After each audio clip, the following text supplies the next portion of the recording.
February. Thank you.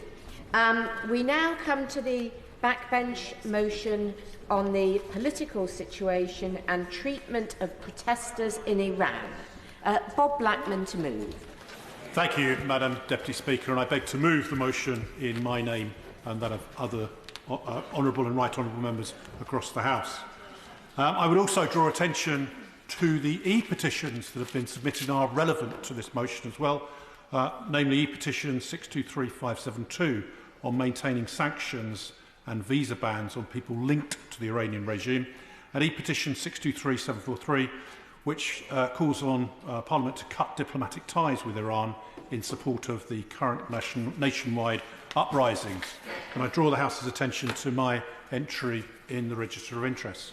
I'd also like to thank the honourable member for Strangford for raising the plight of two very brave female individuals who are unfairly and unjustly imprisoned in Iran right now.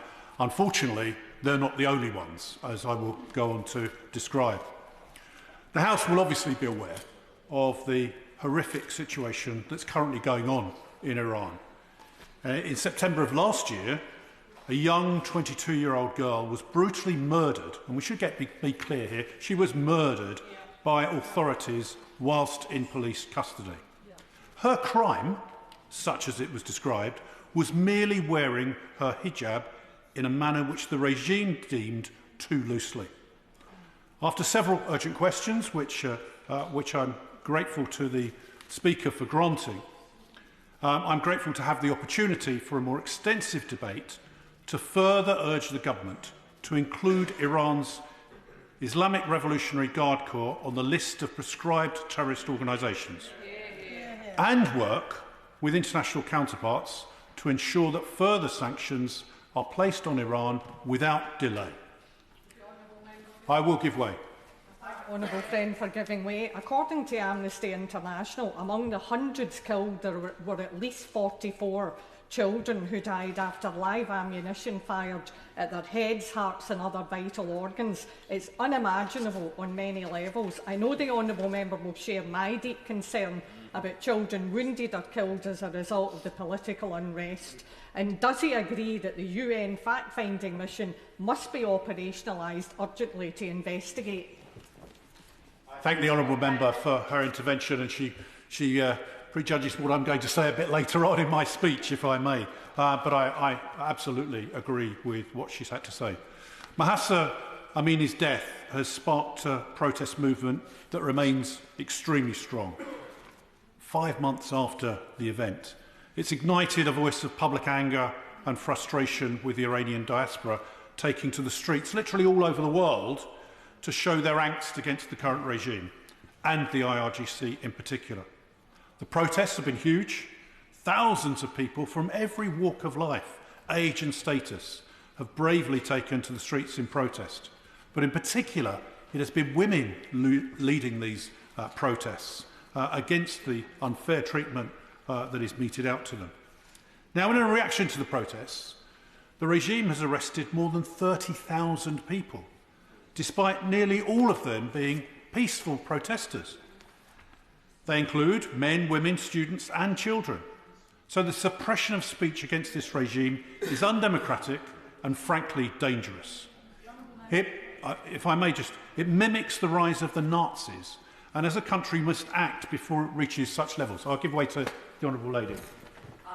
I appreciate the honourable member giving way. He's making a very important, passionate speech on an issue which I, and I'm sure many others, are grateful we are able to debate in the House today, so thank him for that.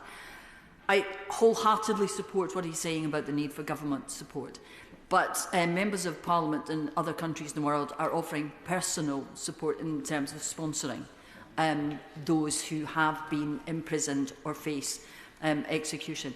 Does he feel that there is something that we could do as MPs in this place to show our individual support to back up his own cause? I thank the honourable lady's intervention. And clearly, individuals within this Parliament can demonstrate by literally sponsoring a prisoner and a protester, and I would urge colleagues to do that. Now, can I continue for a bit, and then I'll take some further interventions? Those people that are arrested are copiously tortured, beaten by the police, refused medication, denied legal representation, and have minimal access to food and water. Bail is nearly always refused, and on the few occasions it's offered, huge sums of money are demanded so that families literally cannot meet the costs of bailing out their family members. Now, since the protests began, more than 750 protesters have been killed by the regime, with, as has been said, more than 70 being children. Now, I've no doubt that the House will agree that this abomination cannot continue, and I urge the Foreign Secretary and Ministers to act as soon as possible and prescribe this merciless regime. I'll give way to my right honourable friend. I'm grateful. Can I just first of all congratulate my honourable friend for his leadership in this matter over the last few years, and also in his obtaining this particular debate. But I did want to actually just press him a little bit on that point.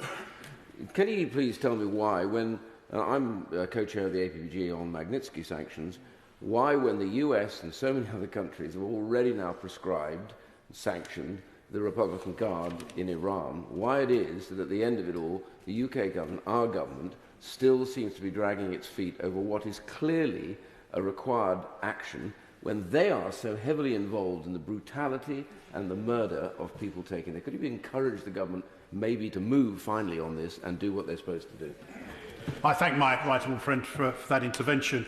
And clearly, we've been asking on a constant basis, what else does the IRGC have to do before the government actually prescribe them? There have been positive signs over the Christmas period from ministers suggesting that the government may take the action that we would like, and I hope we will get an announcement from the front bench in answer to this particular debate. I'll give way to the honourable lady who stood before.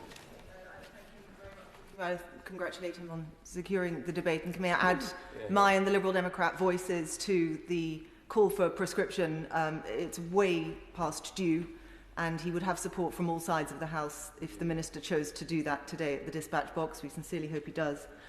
I also thank the Honourable Member for raising the diaspora, because this affects our communities as much as it affects them. There, one constituent of mine contacted me. Her aunt was arrested. She was sentenced to 8 months in prison, and Mr. Deputy Speaker, 74 lashes, which makes my skin crawl. Her cousin, who's male, was also arrested just travelling to the university to attend the protest. He didn't even attend the protest, and he was sentenced to 5 years in prison. I do think there is more we can do, not just prescription, and I would urge the Minister and ask the gentleman if he would agree with me that we should consider a lifeboat scheme, particularly for Iranian women, brave women who have been leading these protests across the world. If they can get out, we should be offering sanctuary. I thank the honourable lady for that intervention. I agree with her entirely on those aspects. Can I make a bit more progress, colleagues? Because I know I'm going to get the Deputy Speaker will be chasing me for time shortly, but I'll make a bit more progress and then take some more interventions in a moment. On the 15th of November, reliable reports reached us that those in custody would now face potential execution. At the time, there were already 15,000 people arrested, and the IRGC announced that this mass murder would, and I quote, serve as a good lesson in the shortest possible time in order to crush the protests. This is incredibly unacceptable and requires further urgent intervention. An overwhelming majority of the 220 Iranian MPs actually voted in favour of that policy as using executions as punishment for protesters. I'll give way to my honourable friend. Thank you for giving way, particularly on the point of executions, because does he agree with me? I absolutely agree with him that we need to go down the route of prescription, but does he also agree with me that a debate like this should also recognise the appalling situation in which LGBT people find themselves in Iran? They are brutalised, they are tortured, and sadly too many have been sentenced to death. So I think it's important today that we recognise the appalling treatment of that particular group in Iran too. I thank my honourable friend for that intervention, and clearly it's an absolute outrage that anyone should be punished for the way that they are, frankly, and that their sexuality or any other regard. I will give way to the Honourable Lady. I'm grateful to the Honourable Member and for today's debate. I want to put on record my commitment to women, life and freedom and condemn all the human rights abuses, particularly of those protesting in Iran or at threat of the death penalty right now. But today in particular, I want to plead for the clemency of Mr Akbari. Can the Minister, through this debate, say exactly what his government are doing to ensure that Mr Akbari, if news hasn't reached us yet of his death, that we stop that death penalty going ahead? The family have been called in for a final visit and time is urgent right now. I thank the Honourable Lady for that intervention, and clearly the plight of Alireza Akbari is, who is a dual national, we should remember. He's not just an Iranian, he's a dual UK internet, is on death row. His family have been called in, as has been said, and he's under imminent threat of execution. Completely unacceptable, particularly under the circumstances of being denied proper legal representation, denied a proper trial, and literally a show trial in front of the court. Yes, indeed. I'm grateful. I congratulate him for securing this debate. On that very point, that just seeks to demonstrate that the Iranian regime does not actually comply with the rule of law in its own country. If it's prepared to act like that and ignore its own legislation, surely we must show that we have a much stronger hand by prescribing the IRGC in its entirety. Indeed, indeed. I thank my honourable friend for that point. Now, can I if I may just made a bit of progress, and I'll take some more interventions in a minute. On the 8th of December, this was the first protester being officially executed. Mohsen Shikari, who's only 23, was executed on the grounds of committing enmity against God. He faced trial in front of the Iran's Revolutionary Court. He was held guilty without any due process at all. An appeal was lodged, but subsequently rejected. At the trial, he could not choose his own lawyer, and visible harm had been inflicted on him with wounds covering his face. Since his tragic death, his family have reported that the Iranian authorities continue to torture the family by refusing to release the body and provide false information on where the body is. Now, this account is echoed by many other families who've had loved ones executed on similar grounds.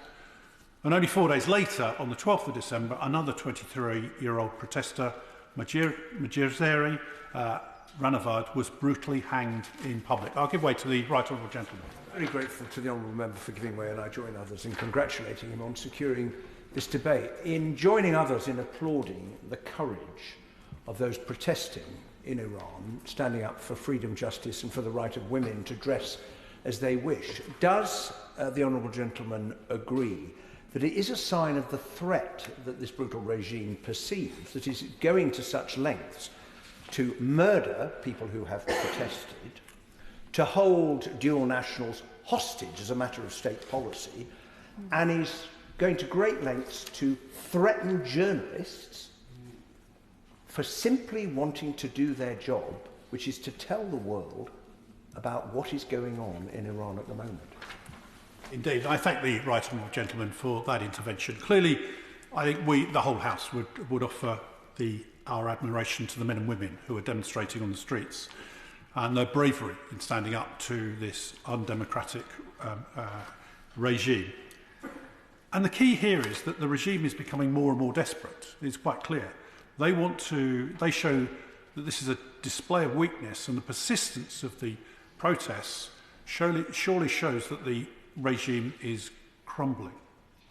Unfortunately, of course, the executions that I've just described are not isolated cases, and more cases are becoming unearthed. On Saturday, Mohammed Mahdi Karami, a 21-year-old karate champion, plus Saeed Mohammed Hosseini, a volunteer children's coach, were both executed. 41 protesters have received notification of the death penalty and await their murder at this regime. And as has been said, the IRGC is not only threatening the Iranian people, but also international communities, including the UK. Journalists who've been reporting on the protests have been repeatedly threatened and found hostile Iranian surveillance teams outside their homes and offices in the UK. I commend the British Counter-Terrorism Police for alerting the journalists of these potential attacks. One letter from the police to a London-based journalist warned that Iranian journalists working from the UK had been lured back to countries near Iran and then abducted by the Iranian government and sentenced to death. It also warned that the Iranian government has been seen to, and I quote, direct physical attacks against dissidents in Europe. So surely when these attacks extend so significantly into the United Kingdom, it is time we act to prescribe this organisation in its entirety. Can I just finish my sentence? Only last weekend, a journalist was arrested and currently remains detained in Iran. I'll give way to the Honourable Lady. I thank the Honourable Gentleman for giving way, and he's making an incredibly powerful speech. I met with a constituent recently who has had relatives and family members executed by the regime, and she wanted me to press in this place that this is not just an Iran issue. The erosion of human rights and women's rights reverberate around the world, and we have seen with the war in Ukraine what happens when the global community doesn't intervene quickly and firmly enough. And I wanted to add my voice to his and everybody else in this place for this debate, I suspect, urging the government to go further with sanctions and other methods to make sure we send a message that this is completely unacceptable and we stand with all those people who are protesting. Honourable Lady for that intervention. And it's fair to say, of course, that our government has not been inactive in this regard. On the 11th of November, the Foreign Secretary summoned Iran's Chargé d'Affaires to discuss the threats against journalists living in the UK. However, this has not deterred them, and the Iranian security forces continue to put international pressure on the regime. It's crucial that we follow up the recent sanctions and lead partners and allies to prescribe such an organisation. And I was pleased that on the 15th of December, the UN General Assembly adopted its 69th UN resolution condemning violations of human rights in Iran. I'll give way to the Honourable Gentleman. Thank the Honourable Member for giving way, congratulate him on securing this debate. But he's been in a whole number of Foreign Office questions where, fortuitously, by the luck of the draw, I've been able to pose this question to the Foreign Secretary, and continually, as they did also with Hezbollah, until they had to finally prescribe it. And therefore, is it not now time, this organisation which destabilises the region through terrorist activities and through front organisations, operates international gangsterism and is absolutely the bedrock of the support for this clerical fascist regime? Isn't it time now to prescribe the IRGC? And might he just give way to the Minister, who might just indicate that the direction that the government is going, and we don't have to rely just on leaks in newspapers? I thank the Honourable Gentleman for that intervention. I'll wait for my Honourable friend, the Minister, to reply to the debate when we're in the position to do so. I'm also deeply concerned by reports of threats made to organisations in the UK which support the rights of protesters in Iran, including the recent petrol bomb on an NCRI-affiliated base in outer London.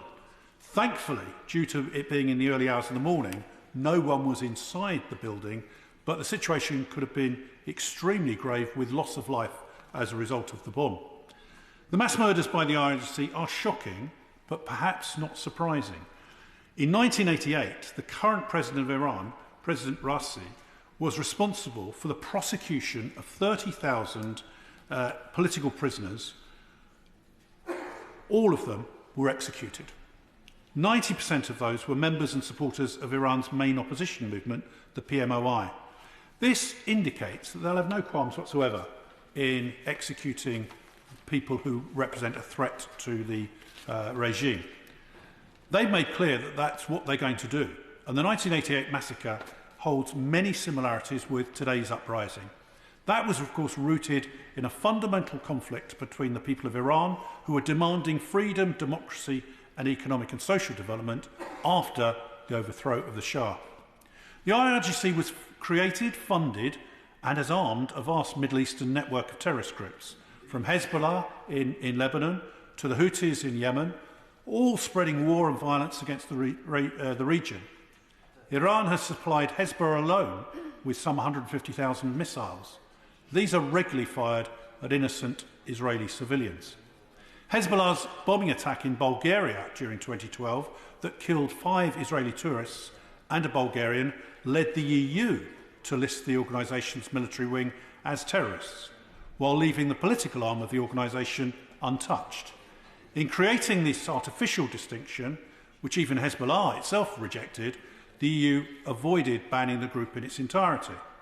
It consequently continues to recruit and fundraise in EU member states, and the UK haven't yet banned the group separately. Furthermore, the IRGC and Hezbollah are at the forefront of Iran's brutal campaign to keep the Syrian Assad regime in power. Since 2015, when Russia joined the fighting, the two regimes have partnered in despicable war crimes that have killed hundreds of thousands of people and left millions as refugees of war. The growing alliance with Russia has been further strengthened with the current war in Ukraine. And since August, Iran has been supplying advanced drones to Russia for their terror war against Ukraine. So Iran's people have risen to defeat the religious tyranny and its repression and terrorism. They've chosen to pay the price of freedom literally with their blood. The UK and the whole international community should rise in solidarity by helping the Iranian people realise their democratic aspirations, which the UK government can do by taking the following steps.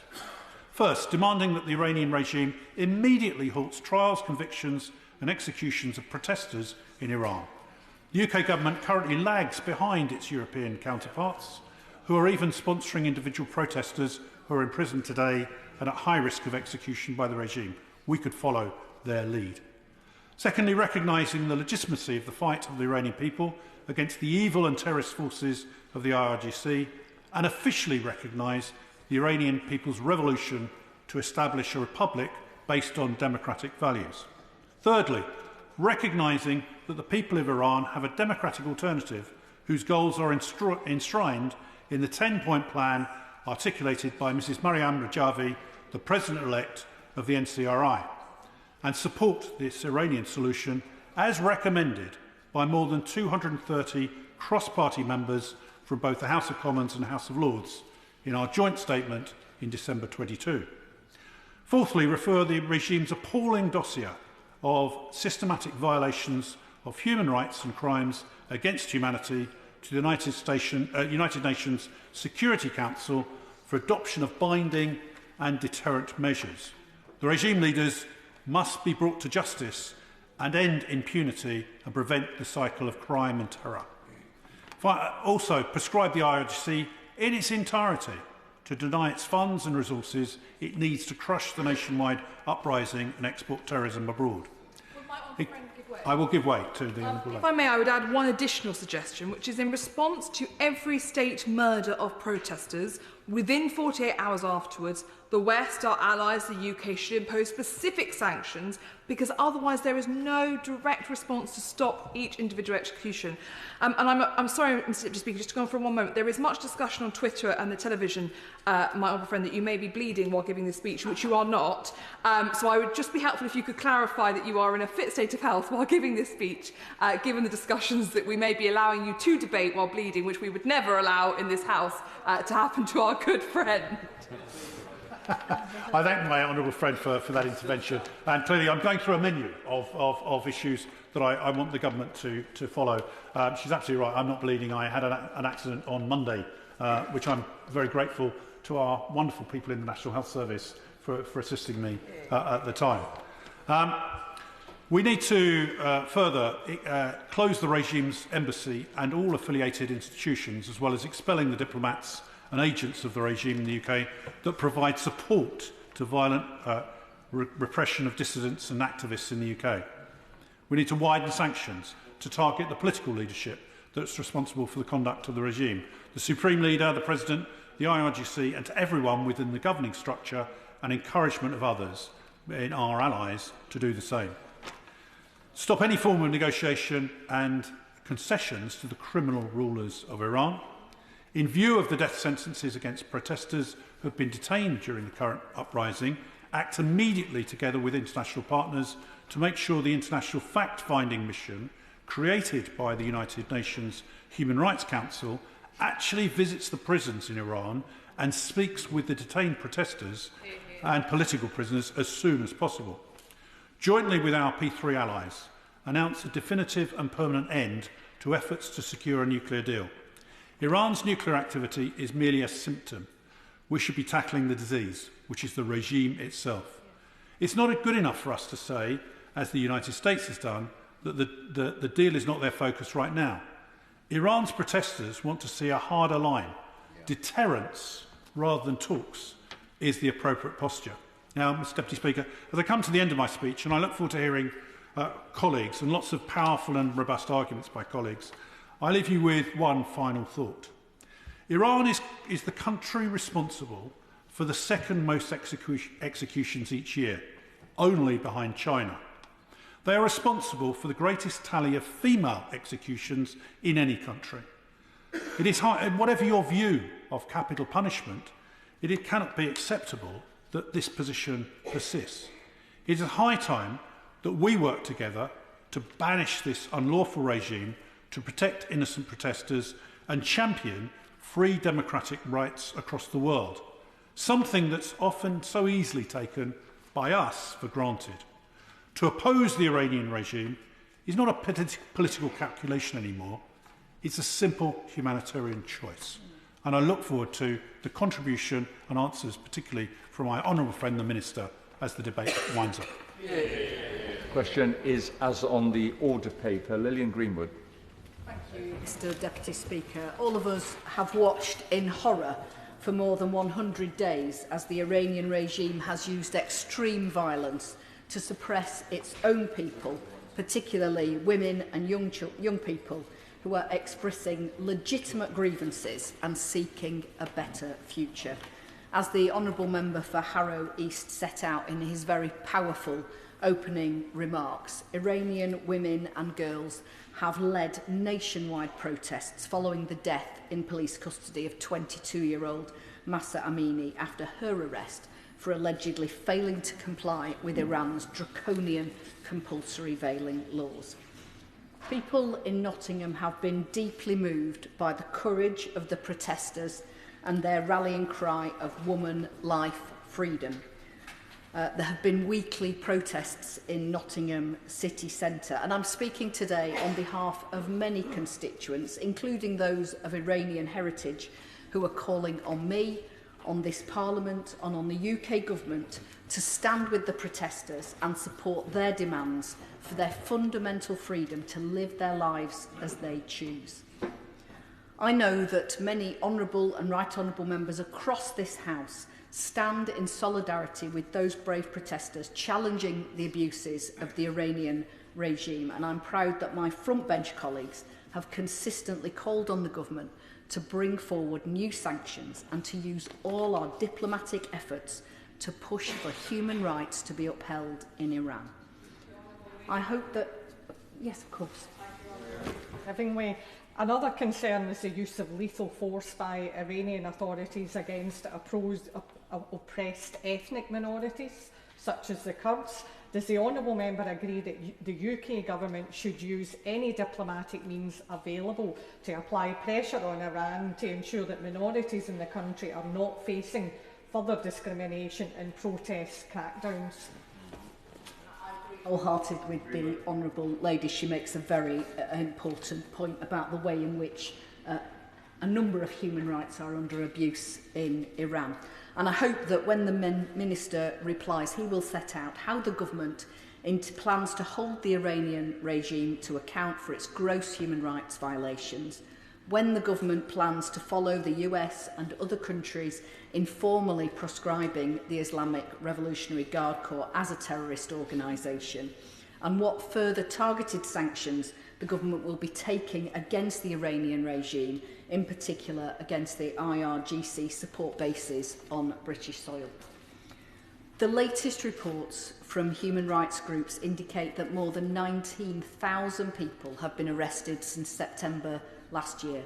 more than 500 people have been killed, including at least 44 children, as the Iranian security forces have responded to this popular uprising with violence and with the unwarranted use of lethal force on innocent protesters. This is intolerable. Amnesty International reports that its documented crimes under international law and other serious human rights violations, including not only those unlawful killings, but mass arbitrary arrests and detentions and enforced disappearances, torture and ill-treatment. In recent weeks, however, the Iranian authorities have entered a new, even more appalling phase and are now using the death penalty as a tool of political repression. Tragically, as we've already heard, 4 young people have been executed following sham trials in connection with the protests. And Amnesty has identified 25 individuals at serious risk of execution, and according to the latest report, 2 of those individuals have recently been moved to solitary confinement, raising fears that they may face imminent execution. The UK must stand unequivocally against the death penalty wherever it's used in the world, and I hope the Minister will call on the Iranian authorities to quash all death sentences against protesters. Mr Deputy Speaker, the cousin of one of my constituents is amongst those facing the death penalty in Iran, and I'd like to use this opportunity to say a little about him and to ask the Minister to do all he can to support my constituent and her family. Mehdi Mohammadi Fard is just 19 years old. It was his birthday last Thursday. He normally works in a salon as a hairstylist and a tattoo artist, his passion since he was a young teenager. Mehdi has suffered poor mental health in recent months, for which he's been receiving treatment prior to what's happened. But 3 months ago, Mehdi was amongst a group of young people involved in the protests. 10 days later, he was arrested and imprisoned. Mehdi has been tortured, beaten, kept in solitary confinement in a rat-infested cell with nothing to lie on and nothing to eat for several days. He has a broken nose now. He's been sexually assaulted and tortured and has required hospital treatment for his injuries.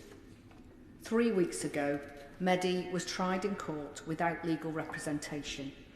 I've been told that notes from his psychiatrist regarding his mental state were completely disregarded, and he's been sentenced to death for corruption on earth and war against God. Whilst he does now have a lawyer and an appeal has been lodged, his family, both in Iran and here in the UK, are of course terrified for Mehdi and need our help. I ask the Minister to do everything he can to support my constituent and to try to save the life of this young man. And I hope that he will agree to meet with me and my constituent to discuss the case further and what the government can and will do to help him. Thank you. Yeah. Alicia Cairns. Thank you, Mr Deputy Speaker, and it's a privilege to follow the Honourable Lady's contribution just now that brought into such acute awareness exactly the sort of situation that families across the world are facing as Iran continues to industrialise the taking of hostages. I'd also like to thank my friend Fahar Eith for securing this debate, because we know throughout this House that we've all been very passionate about raising our voices for those who the Iranian regime is trying to silence. And it has been almost 5 months now since an Iranian Kurdish woman was arrested, severely beaten, and later died in custody.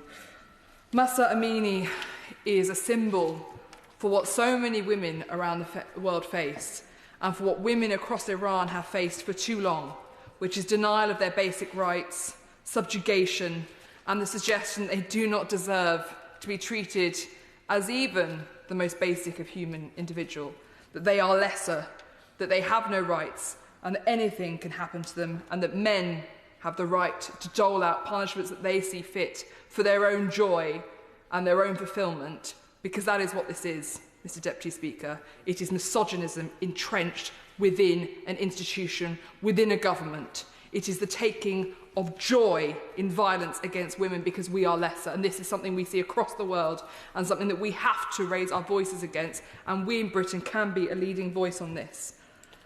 Her tragic and needless death has shown the enormous courage of the Iranian people, and it has reminded us of just how repressive this regime is. As we speak, the regime in Tehran continues to act with brazen disregard for life and humanity, whether it be state murders, whether it be violence on the streets of Iran, or whether it be the rape of virgins who are arrested for not wearing the headscarves enough and who are being told, "You will now go to Allah sullied as you deserve to be."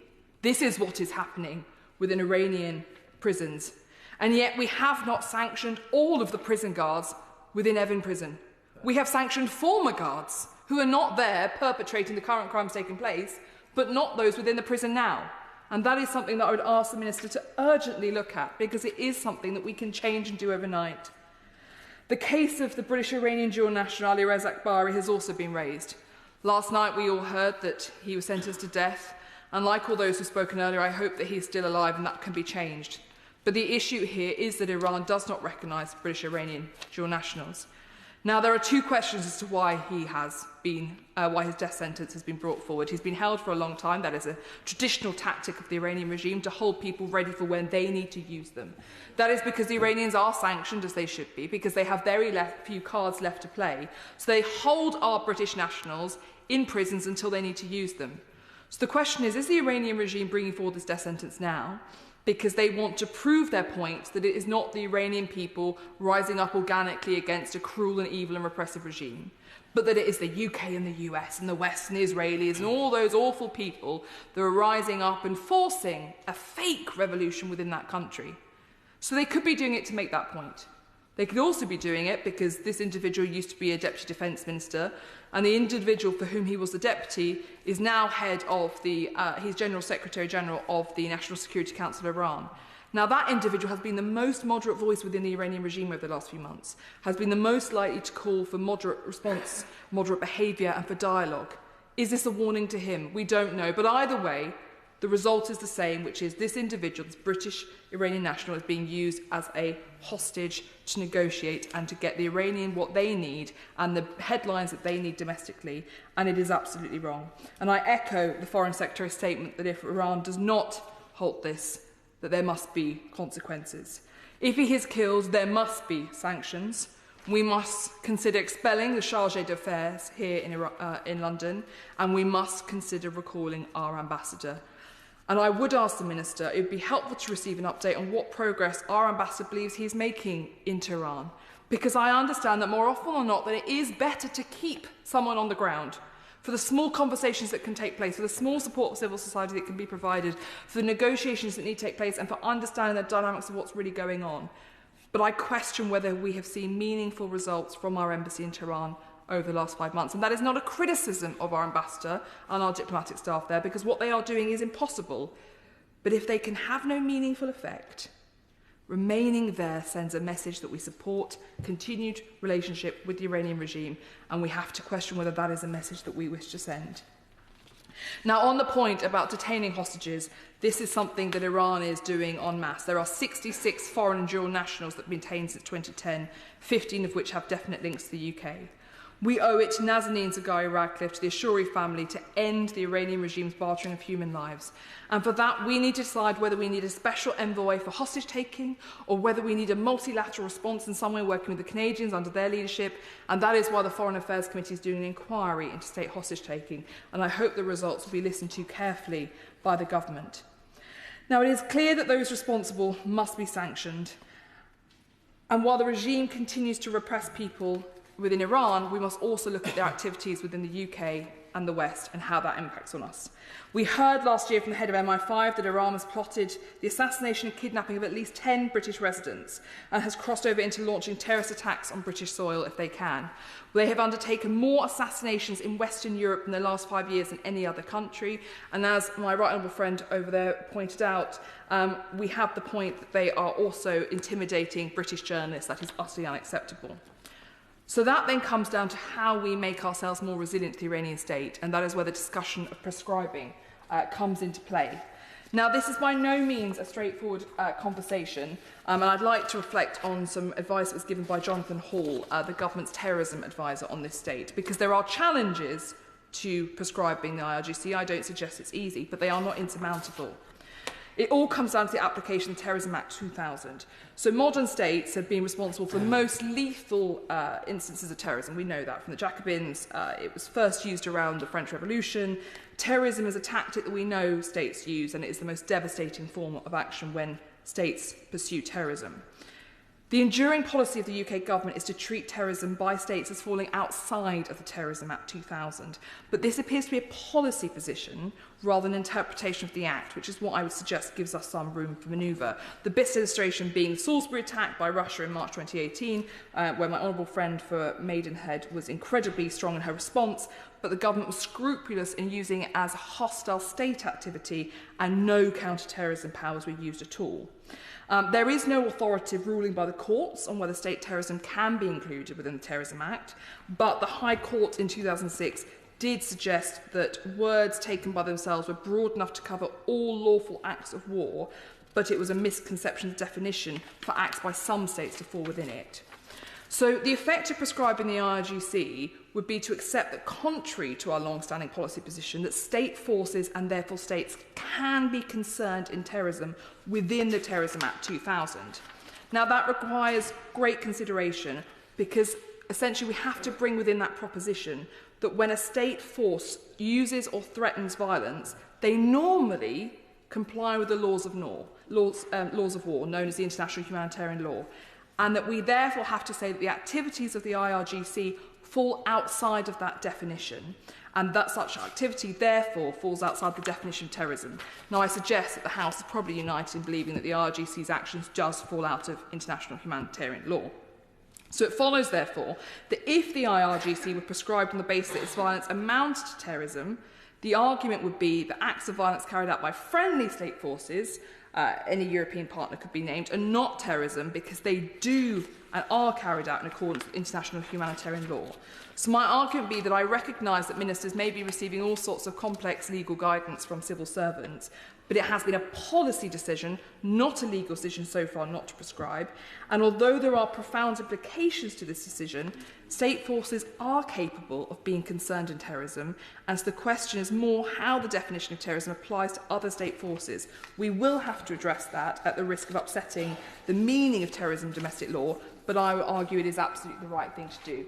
And so I hope that sets out that while there are many reasons to say it is insurmountable to prescribe, it is actually achievable. I wish to finish, Mr Deputy Speaker, by talking about the UK's commitment to the JCPOA. For all intents and purposes, it has failed to deter Iran in any meaningful way.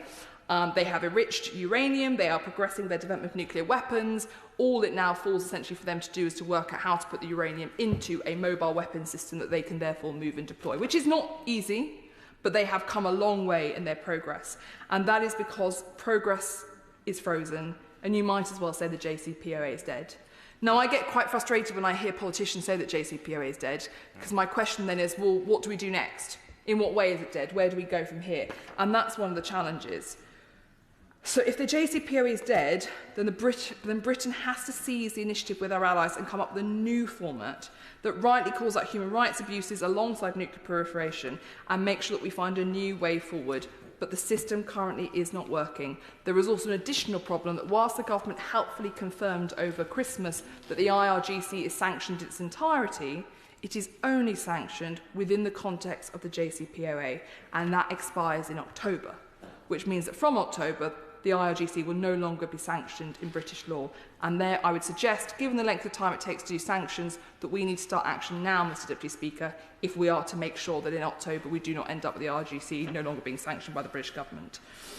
Very briefly, I will also point out that when we look at why the IRGC is a terrorist organisation, we should not forget their activities in their immediate region. In Iraq, we have Iranian militia committing massacres against religious minorities, ostracising communities, threatening politicians, and making Iraqi politics inherently unstable. In Syria, the Iranian regime has allowed the country to become a drug superstate, and this is something that I would urge all members to start to look at. The Assad regime is a heinous regime, and I spent years of my life watching and looking at the images and photos of those people that President Assad paid a photographer to take photos of the people who were tortured and killed in his prisons because he wanted evidence that his wishes were being carried out. Now, I spent 2.5 years of my career having to look through all of those, and I will never forget them. I will never forget meeting the women who were forced to watch their husbands be raped in prisons until they gave up whatever their husband knew or did not know, but were supposedly part of the opposition.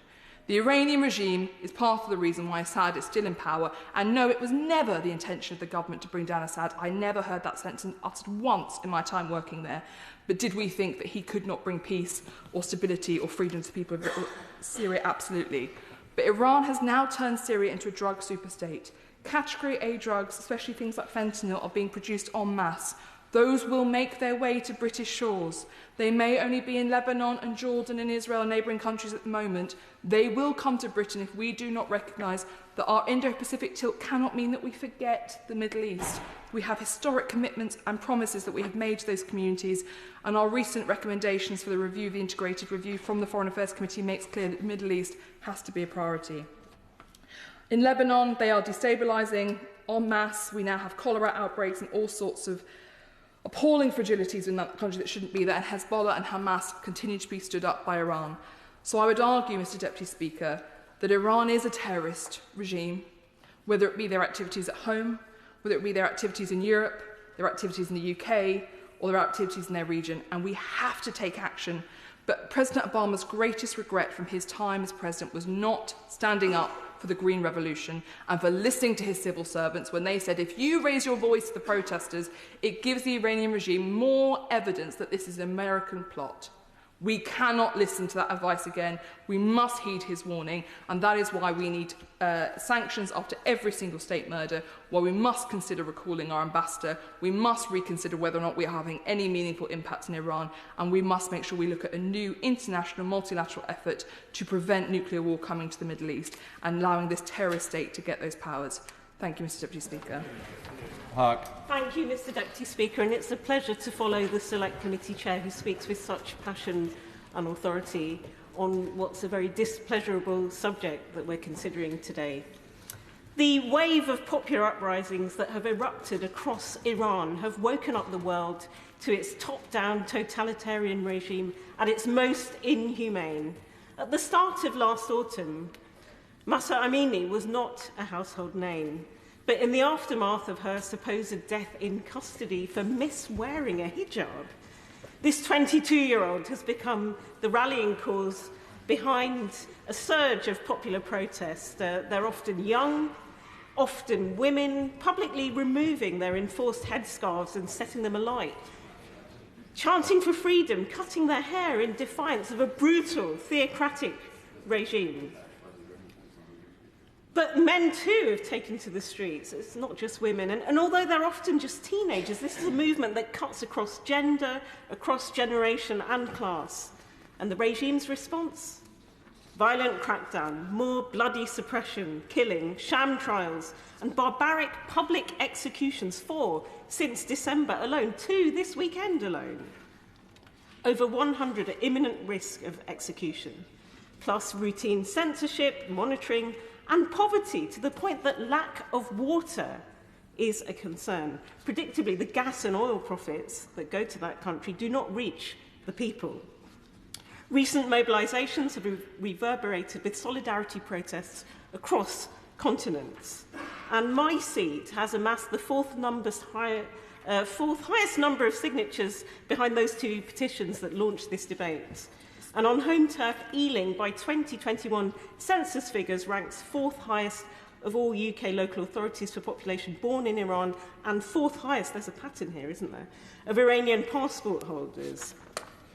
At my primary school, Montpellier, in 1978, I remember an influx of new classmates coming from Tehran in anticipation of the Iranian Revolution of 1979. Following unrest at the time, and that revolution that brought the Ayatollah Khomeini and his evil brand of clerical rule to power. And because I was just 6 at the time, I wasn't really following the politics of it. But I do remember England did not qualify for the World Cup that year, and Blue Peter suggested supporting Scotland. But in our class, Iran was the top choice. Contrast those, for me, innocent days with the shame our diaspora community felt this time round for supporting Iran and, by extension, the Iranian regime. When the current team chose not to sing the national anthem in support of the ongoing protests, all 11 of them in silence as the music played in that stadium, Flushie Stadium in Qatar. It was a massive statement, taking huge courage. And it's truly sickening to see just this week 26-year-old Iranian footballer Amir Nazar Azatadani sentenced to 16 years in prison for taking part in nationwide protests. The offence is sinisterly termed partaking in enmity against God, even though the laughably named morality police have been disbanded. And we've heard the roll call of other names of people today. My constituents, who this debate has sparked great interest amongst, have furnished me with shocking detail of what's unfolding back home to add to the shocking statistics, were they not shocking enough?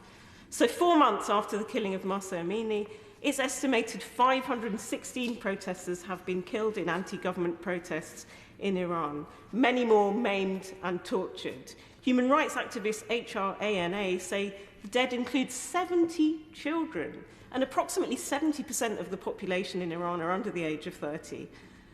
And the number of people arrested now at 19,200, it's going up by the minute. That includes 687 students, and there are really scary stories of how food in student canteens has been poisoned even as part of this.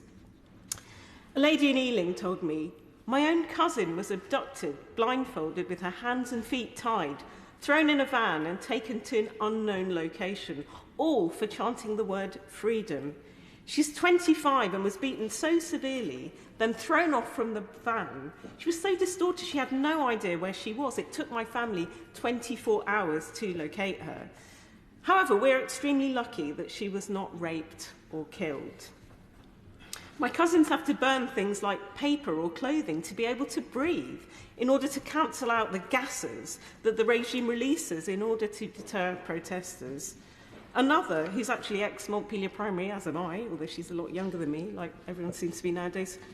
Another highlights how this repression is not new. My father was also taken and put in the notorious Evin prison 9 years ago. They accused him of being a spy. He was 69 at the time, and he experienced 2 months of solitary confinement. He eventually went into a diabetic coma as they wouldn't give him his meds. He nearly died.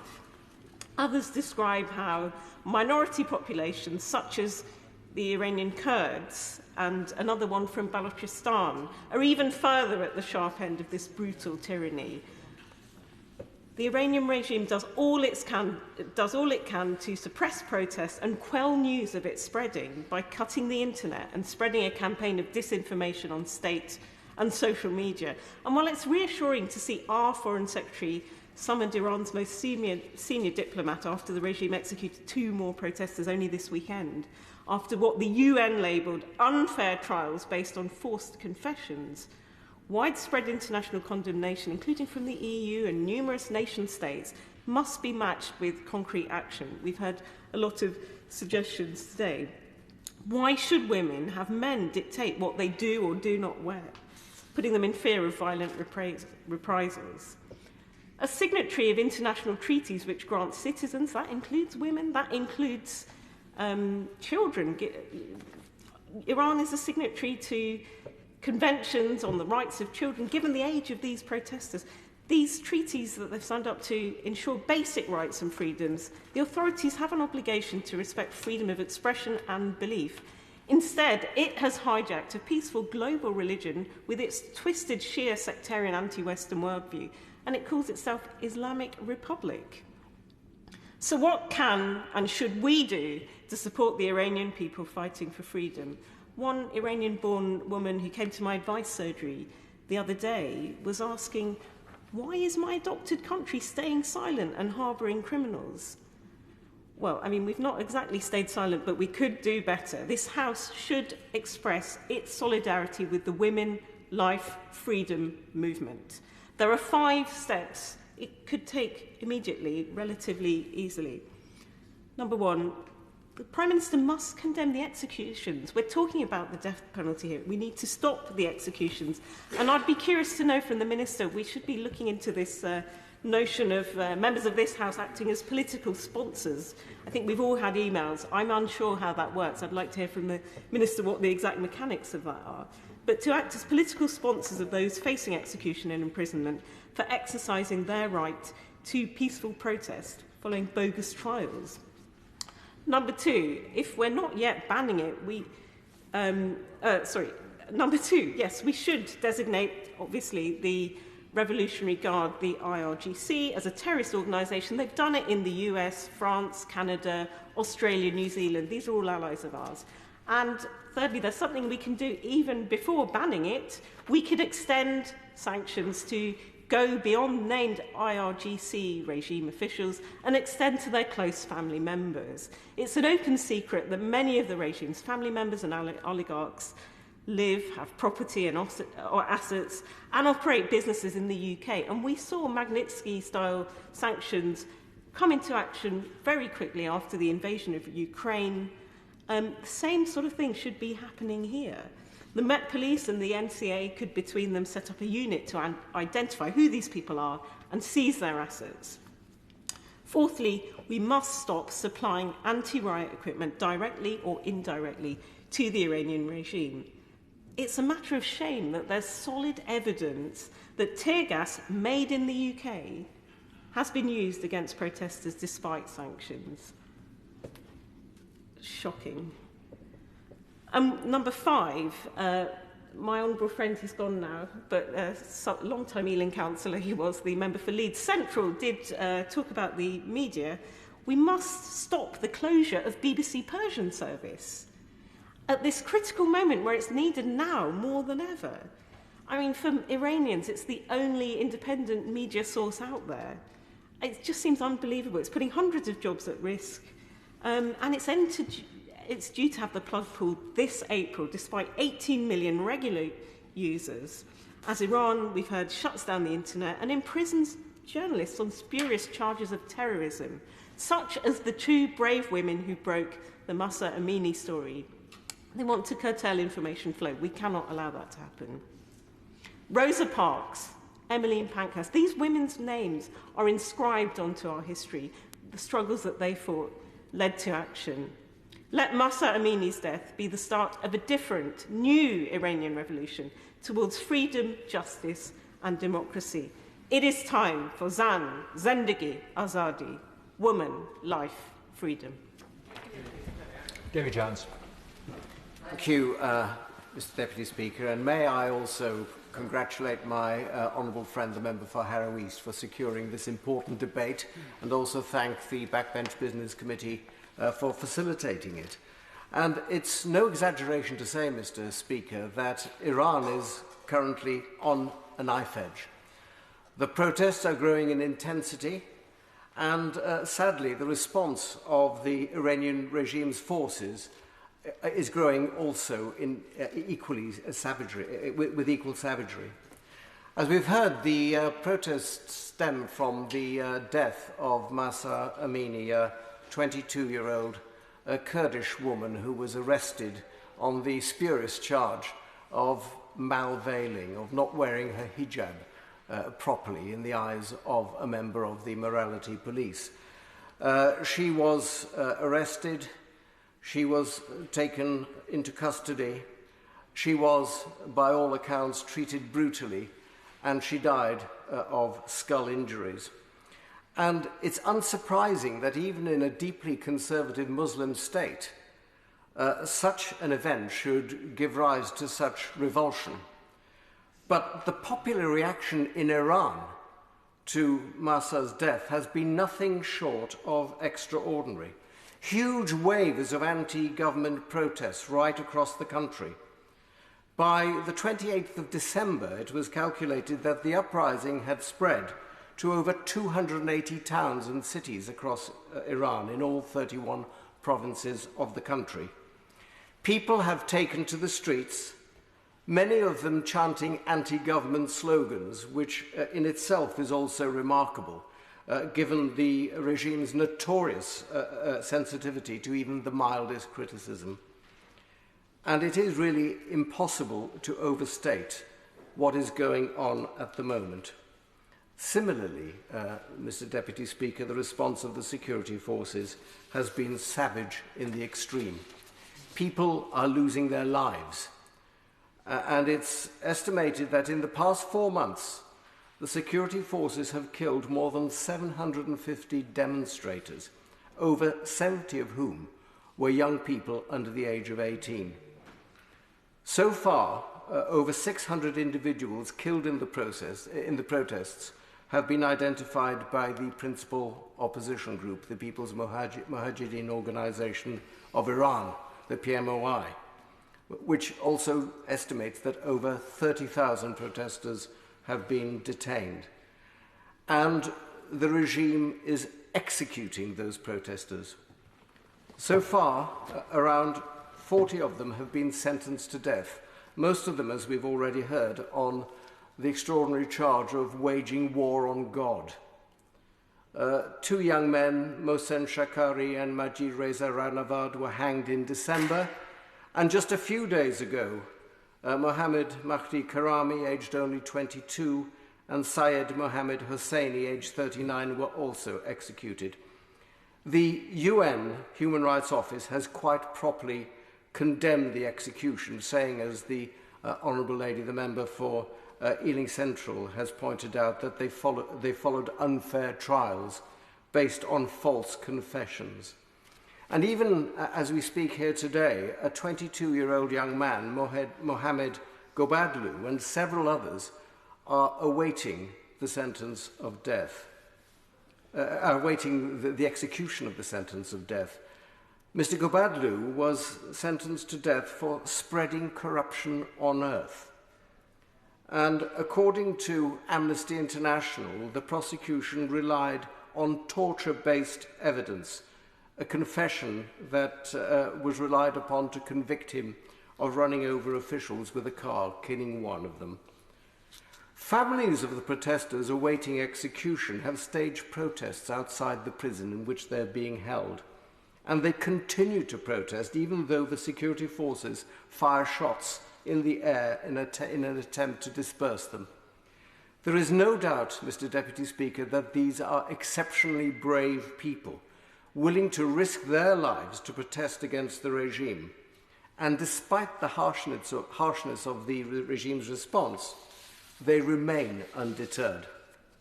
And it's very noticeable that most protesters are young.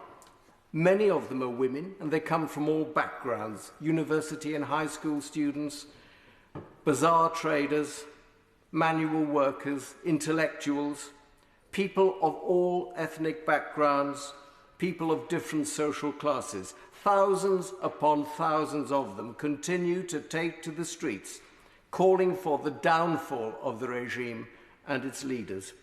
It's very clear that what we're witnessing at the moment is a very active political movement of people who are no longer willing to put up with the medieval theocratic regime under which they've lived for more than 40 years, and people who are seeking to replace it with a modern, democratic, secular government. Mr. Speaker, these brave people deserve our support. And I do commend the government for what it has already done. My right honourable friend, the Foreign Secretary, has quite properly described the executions as abhorrent. The United Kingdom has been a driving force in securing the establishment of a fact-finding mission by the UN Human Rights Council to investigate the very numerous allegations of human rights violations during the uprising. And the UK also secured the necessary votes to suspend Iran's membership of the UN Commission on the Status of Women. All this is welcome, but while it's welcome, there is, as other honourable members have said, much more to be done. The United Kingdom should continue to lead the Western response, helping to bring forward more concrete measures to deny the regime the ability to continue its repression and to help the people of Iran to realise their democratic aspirations. The UN, as a permanent member of the Security Council, should lead the pressure for recognition of the rights of the Iranian people to defend themselves by any legitimate means available, given that the authorities have effectively declared war on their own population. And as other honourable members have said, it is surely now time for the government to proscribe the Islamic Revolutionary Guard Corps, the IRGC, in its entirety. The IRGC is the regime's principal means of exerting control and repression of the Iranian people. And furthermore, it is one of the world's foremost exporters of terror. I don't expect my honourable friend, the Minister, to confirm today that the government does intend to proscribe the IRGC. But I was extremely pleased to read in newspaper reports a few days ago that that is what is going to happen. He may, of course, surprise us, and we may learn that from him today. Yes, certainly. Very grateful to the honourable member. I just wondered what he says about the IRGC is entirely accurate. I mean, there are a bunch of clerical fascists who rape, kill, maim their way around Iran and outside Iran's borders. I think there's a consensus across the House that the organisation should be banned. So what does he think he's holding the government up? I think there's sympathy amongst ministers to ban the IRGC, but I can't see what's stopping ministers from finally making that decision. The only conclusion I can come to is that the government doesn't want to alert the IRGC when that is going to happen. I think that we all accept that it's going to happen, and I would be astounded, given the noises we've heard over recent days, if that were not to happen. The government should also be invoking the global human rights sanction regulations against officials of the regime, including its president, Ebrahim Raisi, who, according to Amnesty International, among others, was a member of the so-called Death Commission, which extrajudicially executed thousands of political dissidents in secret in 1988, the notorious 1988 massacre of political prisoners. The government should continue working with international partners to impose a coordinated diplomatic boycott of Iran and demand the immediate release of political prisoners. It should work through the UN Security Council to insist on access to Iranian prisons and arrange for human rights officials to meet detained protesters. To repeat, Mr. Deputy Speaker, Iran is now on a knife edge, and we are witnessing what may well become, and I hope does become, a transformational change in a country that has endured much over the last few decades. Iran is an important country. It's one of the oldest civilizations in the world. And now the bravery of the Iranian people is finally presenting the prospect of a return to normality for Iran among the community of nations. And we, Mr. Deputy Speaker, in this country must do everything we can to support them at this crucial time. Patrick Grady. Deputy Speaker, and it's a pleasure to follow the member for Cloud West and everyone who has already spoken so powerfully today, and congratulating the honourable member for Harrow East in securing the debate, perhaps slightly overdue, but giving us that opportunity to show our solidarity with protesters in Iran and debate the various responses that are open to the UK government. The constituents in Glasgow North are extremely passionate about global human rights. The constituency has the distinction of having not one but two very active Amnesty International groups, the West End and the Daytime groups, based there. And I hear regularly from constituents about many different places around the world where human rights are threatened or undermined.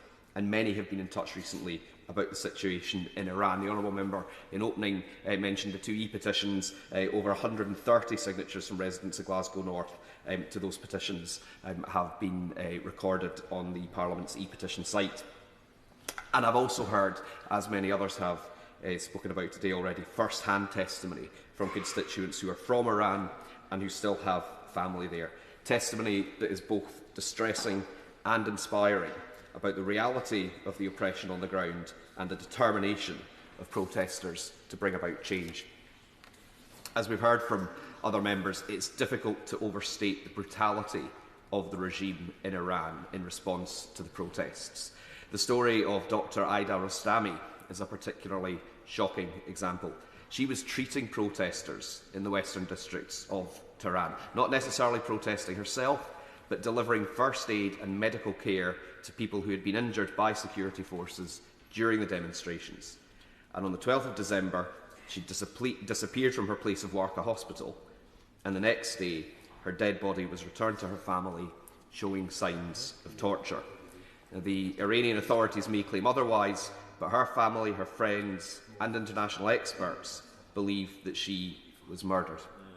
The principle of medical neutrality, the right of those in battle to receive medical attention, and the right of medics to deliver this safely is protected by the Geneva Convention. In other words, the murder of medics treating people injured in times of armed conflict and civil unrest is a war crime. But despite and in the face of such brutal repression, the protests continue. Every day since the death in custody of Mahsa Amini on the 16th of September, people in Iran, led by women and girls, have taken to the streets in support of women, life and freedom. Zan, Zindedi, Azadi. And the protests are not just about the compulsory wearing of the hijab, but a collective cry from the heart for a fundamental change in how Iran is governed and how its citizens are allowed to live their lives. And the solidarity of this House and of our constituents with the demonstrators is not in doubt, and the need for change in Iran is beyond dispute. So the question is, what can we and the UK Government on our behalf do to support the cause? And the call for proscription of the Islamic Revolutionary Guard Corps has already been made incredibly powerfully in this debate. And some of my constituents, particularly those I've worked with who are from Iran, have been calling for this for years, and they will welcome what is now very clear support from all sides of the House. Of course, the Government has to exercise careful judgment for the reasons that have been discussed, but this is a step that has already been taken by the United States. The European Union has also sanctioned Iranian state broadcasters, and the UK Government could do likewise. And, as others have said, it can make sure that the BBC's Persian service is adequately funded so that it can continue its radio broadcasts, so that everyone in the area can hear independent, impartial coverage of what's happening. It must also make sure that nobody associated with the Iranian regime or who is linked to the atrocities being carried out there is able to visit or indeed live in the UK with impunity. There was a point of order earlier on about the golden visas regime, and the Government has to look carefully at any golden visas that have been awarded to Iranians with links to the regime and question what Magnitsky sanctions can be opposed where appropriate. Is the Government also aware of concerns expressed by Iran International about threats to its UK-based journalists and the concerns expressed by Justice for Iran regarding the behaviour of former Iranian officials who now live in the UK? The Government also has to put the strongest diplomatic pressure possible on the Iranian regime to halt the execution of protesters and respect the human rights of those charged with or on trial for a capital offence. Amnesty International and others here today have called for UK officials in Iran, including the Ambassador, to attend trials or visit prisons to ensure that at least some kind of due process is taking place. And I hope we can also hear from the Government an update on the progress of the UK fact-finding mission in this country. And I would also echo the points that have been made about the treatment of UK Iranian dual nationals in the country, especially Mr Akbari. And finally, how is the Government working with its international allies to both monitor and disrupt the increasing military cooperation and exchange between Iran and Russia? This is a point of considerable concern to constituents that I've heard from. The Defence Secretary himself told us in December of Russian equipment being exchanged for Iranian drones, which are then being put to use against the people of Ukraine. As we've heard so powerfully from others today, the Iranian regime's brutality is quite clearly not restricted to its own borders. The UK Government has to take action on all of these points. The whole world saw the bravery of the Iranian football team refusing to sing the national anthem at their opening World Cup game. So now is the time for the UK Government, its international allies, and all of us who believe in freedom and democracy to also be brave and not just speak of solidarity, but take action in solidarity with the men and women and the boys and girls uniting behind women, life and freedom in Iran. Dr Matthew Offal. Thank you, Sir Roger. It's a pleasure to serve for the first time under your chairmanship of this debate. It's great to see you in the chair. I want to also reiterate my congratulations to the Honourable Member for Harrow East for securing this debate today and ensuring that the issue remains upon the political agenda. And I also like to draw the House's attention to the Members' Register of Interest. Iran's human rights activist news agency has reported that at least 516 protesters have been killed in recent months by Iran's security forces, many of whom have been buried in unmarked graves without families receiving notification.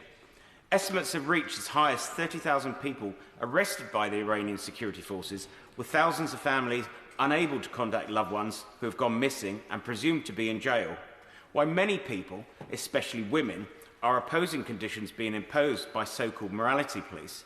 Some people in Iran are protesting about the country's behaviour around the world. In recent months, media focus has been rightly upon Russian atrocities in Ukraine, but the hegemonic effects of Iran are extending death and misery to extended parts of the world. Proxy wars in Yemen and Syria are claiming thousands of lives, while political interference in Lebanon and Gaza causes great concern. Iranian-made drones have been used in attacks in Ukraine, but also in other areas. On the 16th of November, there was an Iranian-made drone attack against a tanker off the coast of Oman. The vessel was Liberian-flagged, Singaporean-owned, and commissioned by an Israeli business. In response to my written question to the Foreign Office, I received a reply which said, "We remain committed to assuring the safety of shipping in the Middle East region, including through the Gulf of Oman. The UK is a member of the International Maritime Security Construct, along with several Gulf partners, which addresses the threat in the region by providing reassurance to commercial shipping and deterring further threats." Now, Mr. Deputy Speaker, I have to say that's a pretty weak response. In contrast to when I attended the Manama Conference dialogue in Bahrain, the US Central Command Chief announced the deployment of over 100 unmanned vessels in the Gulf region's strategic waters to stave off these kind of attacks. Now, that tangible action really will deter the kind of behaviour that we've seen. But Iran continues with aggressive tactics, including a cyber attack on this very Parliament. Iran attempted the same on public services in Albania during an opposition rally. Iran has also supported military actions in Yemen and Syria. It's destabilised the political process in Lebanon and Gaza through its active support of Hezbollah. And of course, a serving Iranian ambassador coordinated and supplied explosives that could have killed hundreds of elected politicians in Paris in 2018, including myself and the Honourable Member for Harrow East. These acts were all coordinated by the Islamic Revolutionary Guard Corps and are seeking to spread terrorism around the world. In a statement issued by MI5 in November, General Ken McCullum stated, "Iran projects threats to the UK directly through its aggressive intelligence services. At its sharpest, this includes ambitions to kidnap or even kill British or UK-based individuals perceived as enemies of the regime. The lives of Iranian British civilians in the UK have also been affected to the extent that many are afraid to live an everyday life. In October, Iranian singer Dariush Eghbali's concert in London was cancelled and evacuated after a bomb threat was received by the Metropolitan Police. Eghbali is well known for his protest songs and opposition to the Iranian government, and he had been performing at the Eventim Apollo in Hammersmith. So we have to ask what emboldened the Iranian regime to behave as a rogue state. And I believe the answer lies in the 2015 Joint Comprehensive Plan of Action. This released £100 billion of overseas financial assets to the Iranian regime. Now, at the time, many of us urged the government to reject that deal, and I have to disappoint my honourable friend for Rutland and Melton on that point. But there is no doubt that we have been proved correct. And this is a view that is shared by many around the world, including the President of the European Commission, who made her views public at the Manama dialogue in Bahrain. But I feel that the UK government has not acted as swiftly or as far as it could. There remains confusion on whether the IRGC has been or is to be prescribed in its entirety. The Foreign Secretary announced last month that sanctions have been imposed on the IRGC in its entirety, but the Prime Minister failed to confirm that status and only said there was a case for prescribing the IRGC. Failing to prescribe the IRGC under the Terrorism Act only emboldens the Iranian government to continue its suppression of people. Now, the Honourable Member for Melton and Rutland explained to the House that the IRGC is prescribed under the terms of the JCPOA, and that when the deal expires, so does the prescription. Therefore, I would claim that the IRGC is not prescribed under the British law and has to be, namely under the Terrorism Act 2000. Now, like my honourable friend for Clwyd West, I acknowledge that the government have taken certain actions. It has co-sponsored the Human Rights Council resolution to establish a UN investigation into human rights violations committed by the Iranian regime during the recent process. This passed at a special session of the Council on the 24th of November, and the government is to be congratulated. Ministers also worked with the US government on removing Iran from the United Nations Commission on the Status of Women.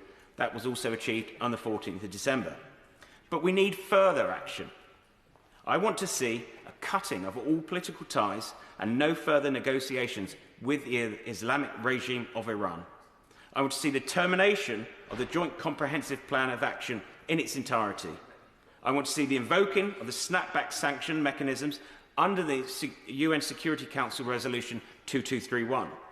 I want to see a closure of all Iranian-funded Islamic centres across the United Kingdom. I want to see the recalling of the British ambassador from Iran. I want to see the expelling of Iranian ambassador and all diplomats from the United Kingdom, and the freezing of all assets of the Islamic regime officials and their families. And most of all, we want to see a maintaining of the sanctions and visa bans on anyone linked to this wicked regime. Now, sometimes, perhaps, I may become passionate about this issue, but when my mother says to me how concerned she is when she reads in the newspapers that we were targeted in a possible terrorist threat, suddenly it does raise my passionate voice.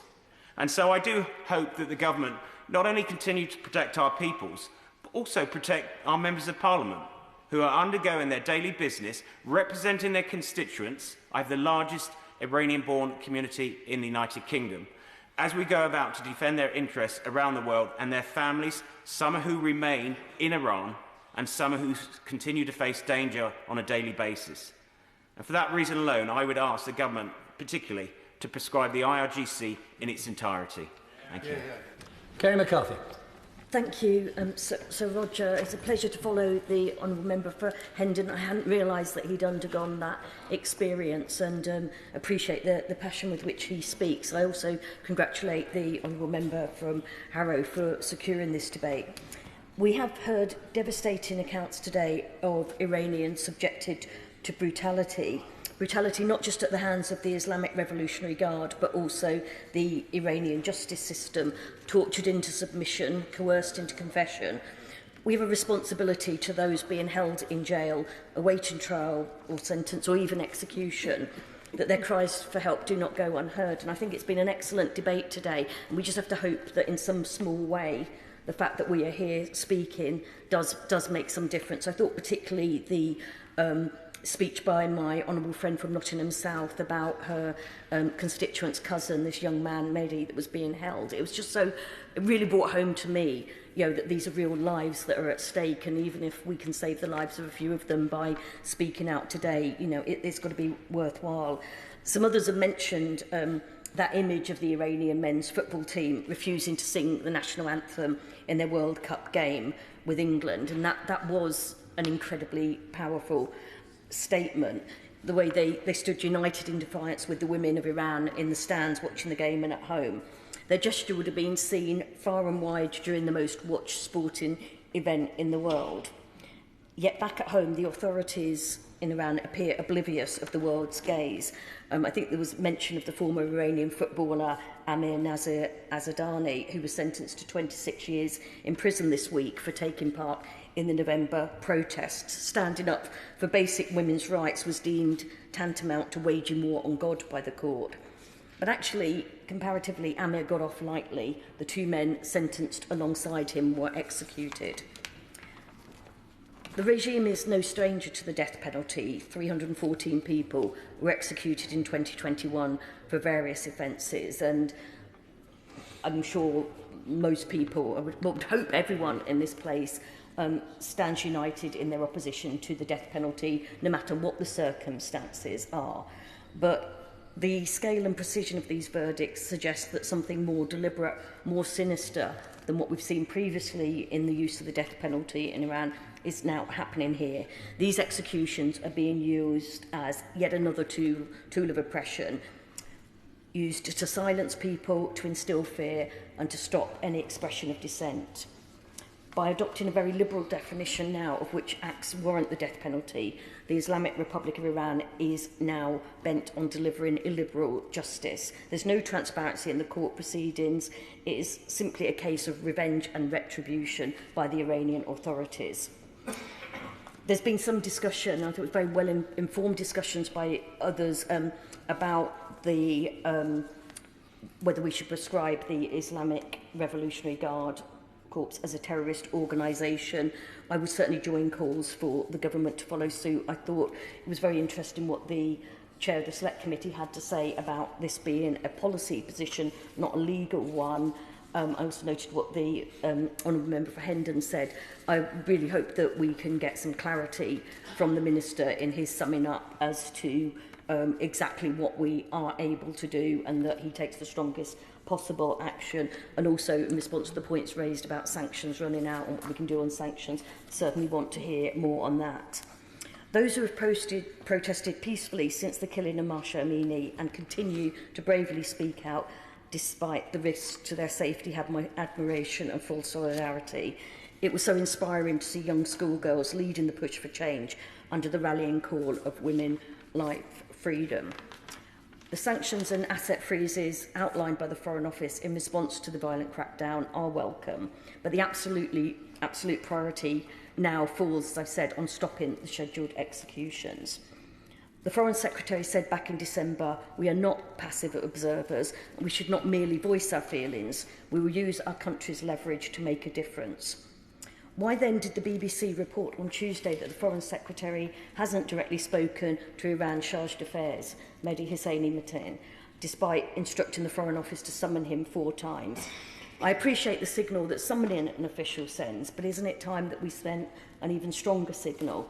Isn't it time we went further than condemnation and used our leverage to make a difference? And again, I appreciate hearing from the Minister as to what leverage he thinks that we do have. I appreciate, it is not in our gift to be able to just stop the Iranian regime in its tracks. But what leverage does he think that we have? Because I believe that we can and we must do more. That includes securing independent access to trials, trying to secure a moratorium on executions, and trying to hold the Iranian regime properly accountable. If the international community... Well, it's just coming to an end, but yeah. Thank you very much for allowing me to intervene, and thank you, Sir Roger.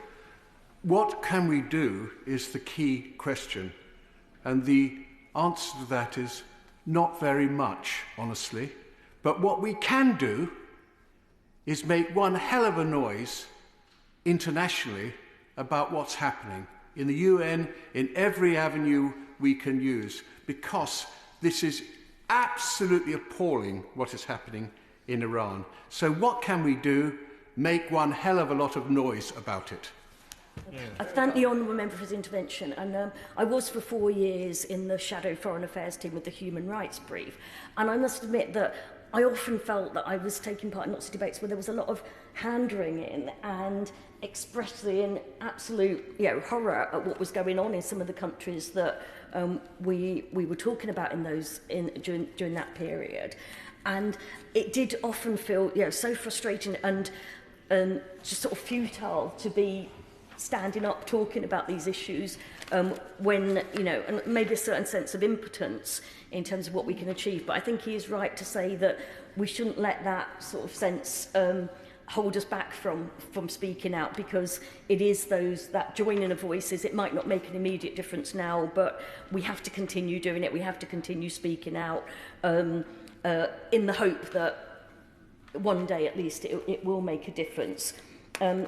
Just to conclude, Sir Roger, if the international community fails to increase pressure on Iran, the executions will, we know, continue. The situation is likely to get worse. If we stand with the protesters, we may secure their freedom, and we will have honoured our commitment to protect human rights everywhere without discrimination. Thank you. Anna Firth. Thank you, Mr Deputy Speaker. I'd like to start by also congratulating my honourable friend, the member for Harrow East, and the Backbench Business Committee for securing this incredibly important and timely debate. All that it takes for evil to prevail is for good men and women to stay silent. So I am absolutely delighted that this House is not staying silent. I've enjoyed listening to the speeches from around this House, and I've particularly enjoyed listening to the learned submissions from my honourable friend, the member for Rutland and Melton, who was in her place and isn't any longer. I have in my constituency a number of refugees living in Southend and Leigh-on-Sea who are as horrified as I am at what is happening in their homeland. It is as appalling as it is unlawful. I also add a small but personal interest in this matter. My aunt, who is in her 80s, travelled abroad in her 20s, got as far as Iran, found the country to be so beautiful and free that she fell in love with an Iranian and lived there for at least 2 very happy decades in a country which, of course, is one of the most ancient civilizations in the world, in where, looking at the photographs, the women were dressed as we are in Western dress. They were encouraged to work. They were encouraged to be educated. They had to flee in 1979 and come back to this country. But it is horrifying how that country has gone back, in 40 years, it's gone back 400. The misery and pain that has been inflicted on these people, turning it into a medieval country, is simply horrifying. I do, however, believe that for the first time in 40 years, Iran is on the precipice of a fundamental change towards democracy. We've heard it described as a knife edge. I always prefer to be optimistic, and I prefer to look forward. That is a change on behalf of all women that we should support and welcome. Over the past 6 months, we've seen an incredible uprising against this tyrannical, misogynistic regime in Iran. We've seen the protests erupting across the country. We've seen the people calling for an end to this medieval theocratic regime, the establishment of a new democratic and free country. And we've heard it already said how this popular movement is best summed up with the slogan of the protesters: women, life, freedom. Because it is women who have been absolutely at the heart of this uprising. And we've heard already how it started with one brave woman, Mahsa Amini, arrested in September last year for disobeying Iran's strict Islamic dress code, forcing her to wear a headscarf. Murdered in custody on the 16th of September, aged just 22. Not surprisingly, and quite rightly, this has been a lightning rod across the world and sparked these protests in women. Young people, men and women, want to see a new free Iran, and we've heard in graphic detail the response that they have been met with. Would the Honourable Lady give way? Of course I will give way. Thank you. Thank you, Sir Roger, and I thank my good friend for allowing me to intervene. The truth is, if there was a free vote in Iran, this lot would be swept away. But there isn't a free vote. And Iran is governed by people with guns and secret police who terrify the people, terrify everyone. And if we were there, we may well be terrified as well.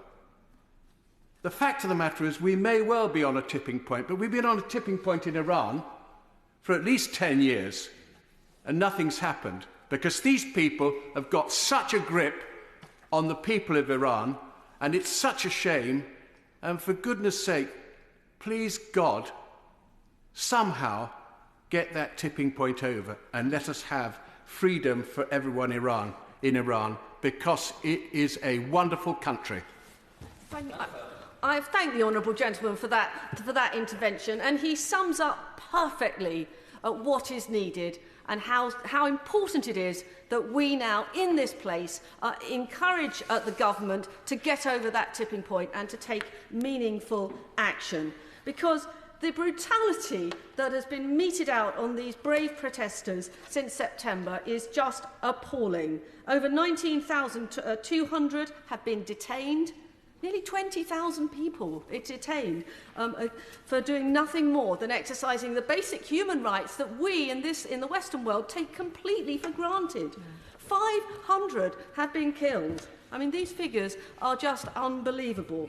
And 4 executions of protesters in the last 2 months. We know from high-profile cases such as Nazanin Zaghari-Ratcliffe, falsely imprisoned for over 6 years, this regime cares nothing for the rule of law. And I really fear for those protesters who've been imprisoned, especially as the average age of those protesters is just 15.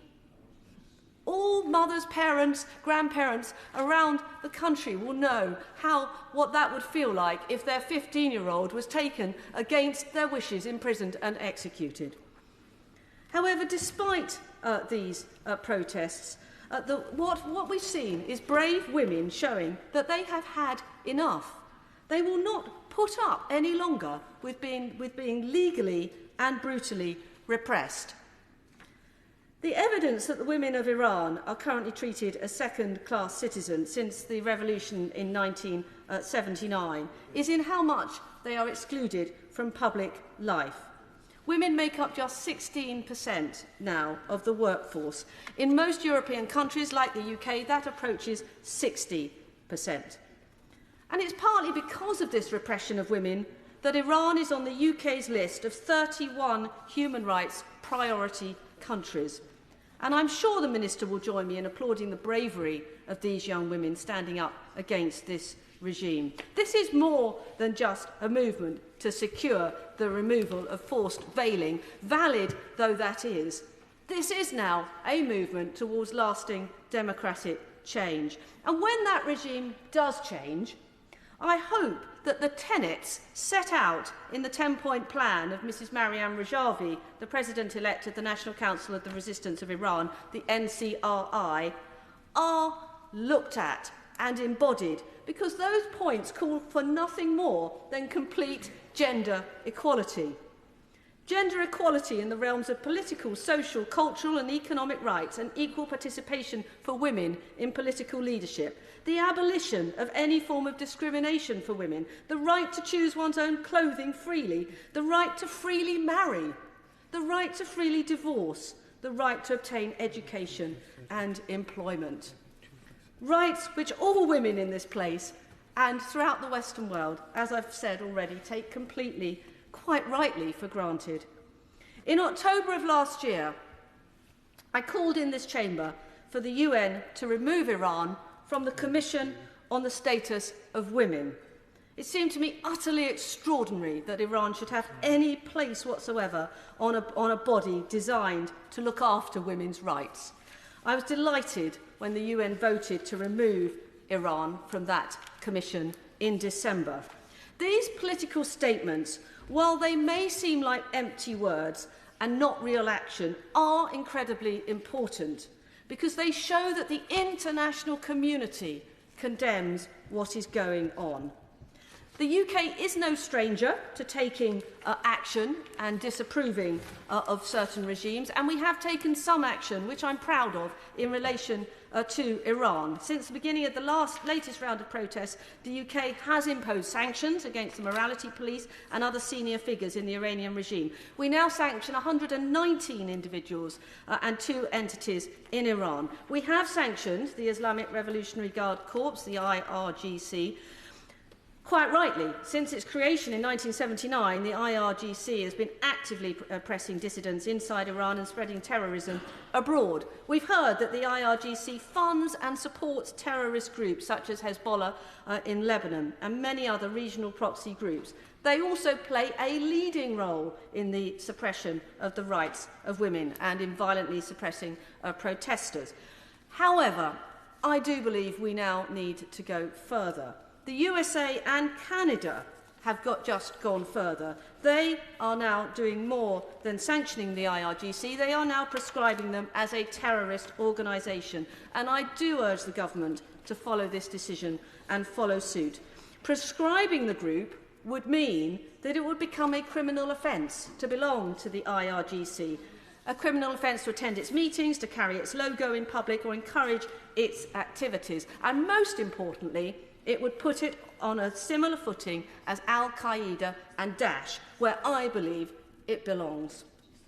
I was very encouraged to read the reports in the Telegraph last week that the government is considering taking this action. I look forward to hearing what the Minister has to say. So, to conclude, prescribing the IRGC would send a strong signal to the Iranian regime that they cannot continue to suppress women. It would send a strong signal to the women of Iran that the UK is on its side. Above all, it would send a signal to the Iranian regime that their time is now up. Change is coming. The people of Iran will continue to fight it, and we in this place will continue to stand with them and support it. John MacDonald. Thank you, Mr. Deputy Speaker. I just want to say a few brief words about the workers' movement in Iran at the moment, but just to comment on the debate so far. I was particularly moved, as others were, with the Honourable Member for Nottingham South description of the plight of the family that she's dealing with. I have 2,000 asylum seekers in hotels in my constituency, and several are from Iran, and listening to their stories are equally moving. And I just say this: when we have the debates about asylum seekers in this House, it's sometimes worth recalling where those people have come from and what they've endured before they reached, hopefully, safety in this country. On the debate so far, let me just comment. I fully agree with the prescription of the Revolutionary Guard. I think it's long overdue. I fully agree with the implementation of Magnitsky sanctions.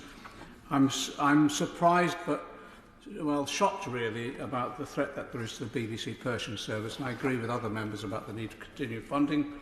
And I also, in this House, we're committed to diplomacy as much as we possibly can, but there does come a time when diplomacy is no longer working, and also, in some ways, the diplomats that are sometimes located here are working against our best interests of our own country, our citizens, as well as their own. So that's why I do agree now with the closure of the Iranian embassy and the expulsion of the diplomats, and I believe that's now overdue. Just coming to the issue around the workers' movement in Iran, the interesting thing about this uprising or potential revolution is that actually it does cut across all social and economic classes. It's brought people together. It's worth recalling for those that were engaged at the time, when the Shah fell in 1979, it was largely as a result of mass strikes throughout 1978. The workers' movement became the tipping point of removal of the Shah. On the point of the Shah, I think it's also important that for every Iranian I've spoken to so far, none of them actually are calling for the return of a monarchist government. They're calling for a democratic government, even though that's what the Iranian regime is seeking to promote, the myth of some form of retrieval of the type of Shah regime. It isn't. It's a democratic struggle. The mass strikes that took place in 1978 toppled the Shah. The Ayatollahs learnt from that, and what they did as a result of that, they sought to eradicate the trade union movement in Iran and instead imposed state-sanctioned organisations supposedly to represent the workers. They never represented the workers. But in addition to that, they introduced policies of privatisation, almost the creation of a gig economy to prevent workers working together as well in an over-organised movement. Nevertheless, members who were in the House at that time will recall, way back in 2004, we strongly across the House, I believe across all parties, supported the heroic struggle of the Tehran Bus Workers Union when they came out on strike. It was met with repression, imprisonment of many of those trade unionists, and some of them disappeared. Nevertheless, the heroic struggle of workers in Iran continued. In 2015, some members will remember we also raised the issues of what was happening with regard to the teachers' union in Iran. And at that point in time, they arrested the General Secretary of the Trade Union, Esmail Abdi. And again, there was a hunger strike at the time, and in this House, I believe, again, across party, we supported that workers' struggle. What has been interesting about the recent uprisings is actually the engagement across all social classes, but also the courage that has been demonstrated in basically strikes now being organised. So before, in December, before Christmas, there was a 3-day strike where the shops, the markets and businesses were closed down in opposition to what was happening under the existing regime. In addition to that, the oil workers demonstrated outside their employers' headquarters. And it was a combination of the support for the struggles that are taking place for democracy, but also a reaction to what's happening to the living standards of workers under this regime, with high inflation, wages suppressed, and the inability to even to represent each other in negotiations with employers. So this is more than just an uprising. This is way across society where workers and others are coming together in all the social forums that they possibly can to demand change. And I just say this, we have a role in this House, exactly as has been said, to make the noise, to expose what's taking place and express our condemnation, but also we have a responsibility to show solidarity as well. So in December, a group of Iranian men and women who have a history of trade union and other struggles in Iran, who are living in this country as refugees at the moment, came together with trade unionists in this country and formed the Committee of Solidarity with the Workers' Movement of Iran. And the intention of that committee is to engage with trade unions in this country and with the TUC to see what solidarity work can be undertaken for the workers' struggles in Iran. Yes, expressions of solidarity, but possibly using the international organisations that there are of the trade union movement to express that solidarity more effectively. That committee is now linking up with trade unionists across Europe in particular and in America to see what joint actions can be taken. So I just simply and briefly in my intervention today to ask this House to welcome the formation of that committee for workers' solidarity and support the work that they'll be doing to expose what's going on, to show support in the expressions of support to workers taking action in Iran, and then also to what other practical actions that could be taken. I believe this could be one element of supporting the significant breakthrough that's potentially available to Iranians at the moment. Fleur Anderson. Thank you, Mr Deputy Speaker. And congratulations to the Honourable Member for Harrow East for securing this debate, which I think has been a very powerful one and will send a very strong message to the Iranian regime about our views in this country. Particularly, I'm standing here on behalf of my Iranian constituents and in full solidarity with the Iranian people in their fight against their oppressive and abusive regime. And on behalf of so many constituents in Putney, Roehampton and Southfields have contacted me about the situation. I know it's breaking many hearts, and I've met with people in my surgeries and on the streets. I bump into people who say how much they would like me to speak out about what is happening in Iran. And they themselves have been on protests in London, protests that they can go to without fear of being kidnapped on the way to that protest, wrongly thought to be going to that protest, and therefore thrown into prison, given a sham trial, tortured and abused, as so many young people in Iran are facing. And it's been heartbreaking to hear those stories about people going to protest, just as young people in Putney do all the time, and yet suffering that abuse. I will give way. Roger, and I thank my friend for allowing me to intervene. The truth of the matter is that if any of us were to make a speech like we've made this morning or this afternoon, in Iran, we'd be dead meat very quickly.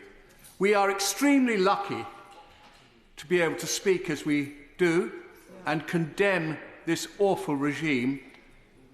And all I can say is we have got to make as much noise as we can to try and get rid of it.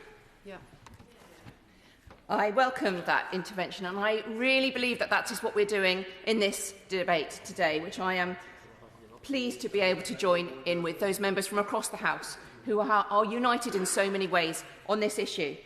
On the 8th of January, one person was killed by the regime who had been to visit his parents' gravestones, was wrongly thought to be part of a protest that was taking place nearby, and that resulted in him being murdered by the regime and sentenced to death.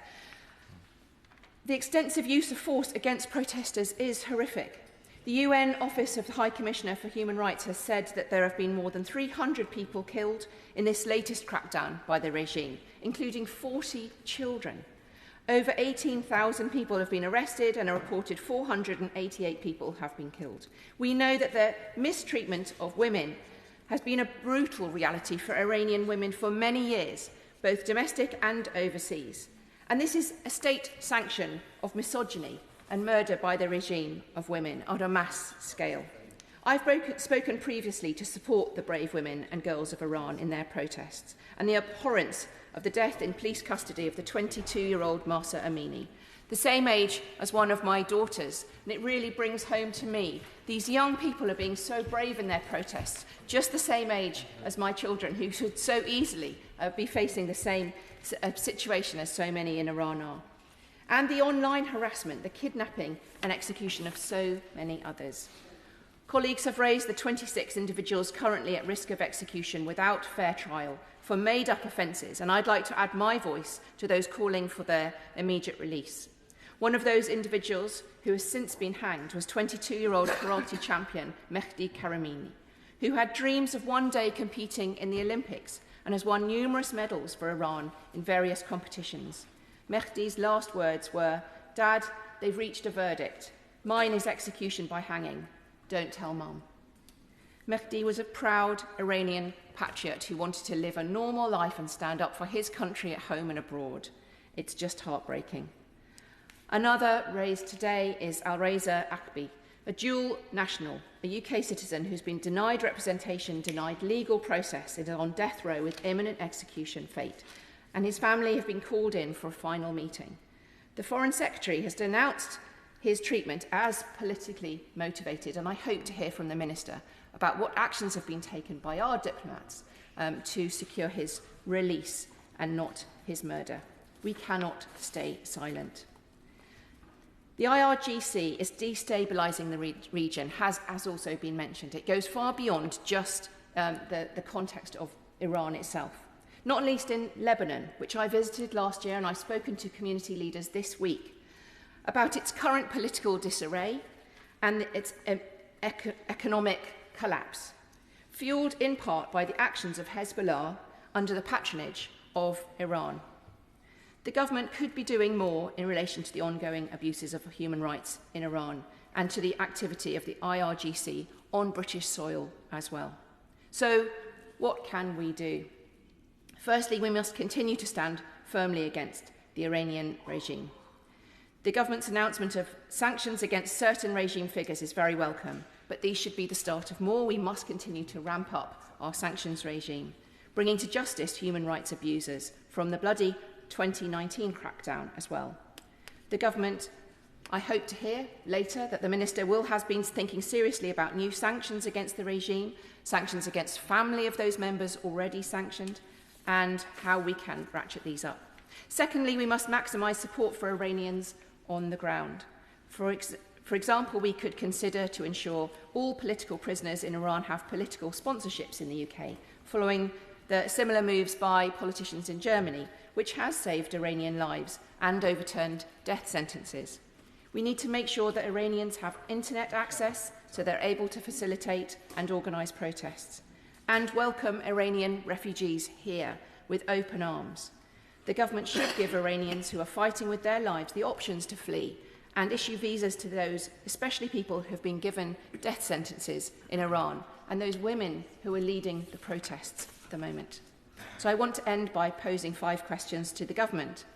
First, will the Minister confirm today, as has been asked by so many members across the House, plans to proscribe the Islamic Revolutionary Guard Corps in full in the coming days?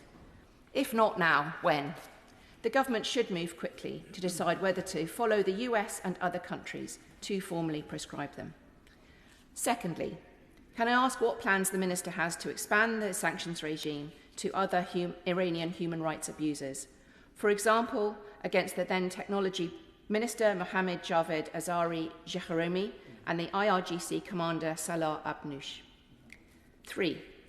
Does the Minister agree that now is the time to speak the truth plainly when calling out Tehran's malign behaviour, including being bold enough to label the regime's state hostage-taking policies for what they really are? Fourth, there is a large Iranian diaspora in the UK, including in my constituency, who are fearing for their family and friends in Iran and in desperate worry because they often cannot hear from them. But the community is under threat here too. Can the Minister set out what the UK is doing to ensure the safety of British Iranian journalists and tackle pro-Iranian extremism, which we have seen here in the UK? And fifth, what would it take for the government to take steps to expel the Iranian diplomats here? I understand the consequences of that would be our diplomats being expelled also from Tehran.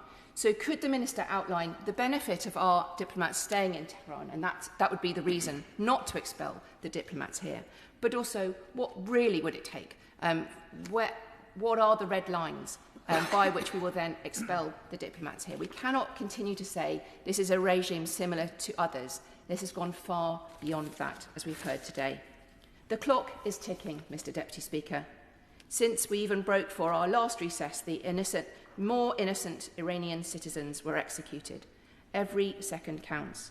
Feet dragging costs lives. Those brave souls who have stood up against the brutal regime need all the help that we can give them. I end with solidarity for the people of Iran, support for a democratic solution, and to stand up for all other victims of oppressive and brutal regimes across the world as well. Women, life, freedom. Richard Bergen. Thank you, Mr. Deputy Speaker, and I want to thank the Honourable Member for Harrow East and the Backbench Business Committee for giving the House the opportunity today to debate and speak at length on this vitally important issue. And we've heard some harrowing and very illustrative case studies of the plight of the people in Iran. I also want to join my right honourable friend, the member for Hayes and Harlington, in welcoming the formation of the Committee for Solidarity with the Workers' Movement of Iran. This whole issue is an issue on which many of us have been contacted by constituents with family and friends in Iran, or just by people deeply alarmed by the wave of brutal repression underway in Iran. The detention of thousands of people, the killing of many people by the Iranian government in response to the protests against the Iranian government following the death in custody of Mahsa Amini has appalled and alarmed us all. 22-year-old Mahsa Amini was arbitrarily arrested by the so-called morality police for not complying with the country's compulsory veiling laws. Nothing short of a popular uprising was sparked by her death in custody. Around 1,000 separate protests are believed to have taken place across 146 cities and 140 university and college campuses around Iran. And that uprising has placed democracy and civil rights at its core.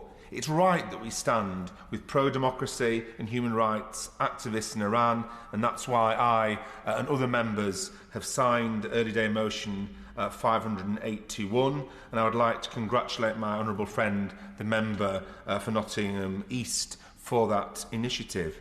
That initial uprising, led by brilliant and brave young women under the rallying cry of women, life, freedom, has now widened. For example, I was recently hearing, and we've heard earlier today, from my honourable friend, the member for Hayes and Harlington, about how there are now a series of labour movement actions against the Iranian government. But these nationwide protests have been met with lethal and unlawful violence by the Iranian authorities. Amnesty warns that hundreds have been killed with impunity, including at least 44 children. Other estimates suggest over 16,000 people have been arrested. So today, we offer our solidarity with those campaigning for human rights and justice, especially those who are so bravely putting themselves at such great risk by doing so. But I want to focus the rest of my remarks specifically on the use of the death penalty now underway in Iran. As Amnesty says, in a new phase of this crackdown, Iranian authorities are not only continuing to carry out mass killings, arrests, enforced disappearances and torture of dissidents, but are now using the death penalty as a tool of political repression. In November, Iran's legislators decreed that the death penalty could be applied to those protesters brought before the courts on charges of, and I quote, serious crimes against the state. The charges against protesters have included vaguely defined national security charges such as enmity against God, corruption on earth, and armed rebellion. All of these vaguely worded crimes are capital offences. So far, four young men have faced arbitrary execution following their sentencing during sham trials in connection with the protests. Majid Reza Ranavard was publicly executed less than 2 weeks after his only rubber stamp court hearing. Mohsen Shikari was executed 3 weeks after Iranian authorities convicted and sentenced him to death. Tragically, last week, it was reported that Mohammad Mehdi Karami and Sayyid Mohammad Hosseini were also executed. The Iranian authorities must immediately drop the death sentences handed to other protesters. Amnesty International has identified 25 individuals that remain at serious risk of execution. As part of what needs to be an international campaign to prevent further executions, I wish to put on the record of this House the cases of these 25 who fall under 4 categories. The first category is individuals who have been sentenced to death. Mohamed Buragani, Mohamed Gubadalu, Manucher Mehman Nawaz, Hamid Gar Hansalu, Sayyid Mohammad Hosseini, Hussein Mohammadi, and an unnamed individual in Alborz province. And reports suggest that 2 of the named individuals, Mohamed Buragani and Mohamed Gobadalu, have recently been moved to solitary confinement, raising fears that they may face imminent execution. And the second category is individuals who have undergone trial on capital charges and who are either at risk of being sentenced to death or may have already been sentenced to death. As of the 15th of December, there was no publicly available information on the status of their cases. Saeed Shirazai, Abul Fazl Meri Hussein Hajilu and Mohsen Rezada Garagalu. Thirdly, individuals who have been charged with capital offences and may be either awaiting or undergoing trial, and their names are as follows: Akbar Ghaffari, Tumaj Salih, Abarahim Rigi, Amir Nassar Azadani, Salah Mihirsemi, Saeed Yagoubi, Farzad Tahazada, Farhad Karvan Shahid Pafana, Reza Aslamadust, Hajar Hamidi, and Shahram Maruf Mula. And fourthly and finally, individuals who have had their requests for judicial review accepted. Their cases are to be remanded to the lower court for retrial, and as such they may be resentenced to death. Sarhand Noor Mahamaded Zeda, Salman Saidi Yassin, Mahan Sadrat Madani, with a suspended sentence. And all of those names that I've read, I think it's very important that we do all we can to raise public awareness and make sure that the government of Iran knows that the international community are watching not only the wider wave of oppression, but the fate of these individuals. And I know that the Minister will respond by explaining everything that the government can do to put pressure on the Iranian government, not only to end the wider wave of repression, as I say, but to ensure that the individuals named do not meet the fate of being executed.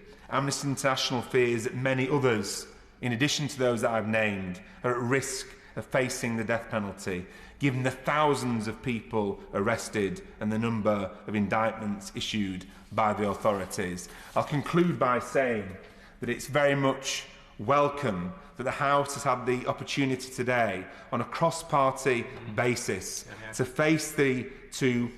to talk about the reality faced and expose the reality faced by people in Iran who are facing the prospect of the death penalty and execution for nothing other than standing up for human rights and justice. I think it's really important that a voice united comes from this House today, and that the government explains to us what it can do, because the government can take steps under no illusions, as colleagues have said before, but our government can be part of an international wave of pressure which can save lives in Iran and help to end this wave of repression.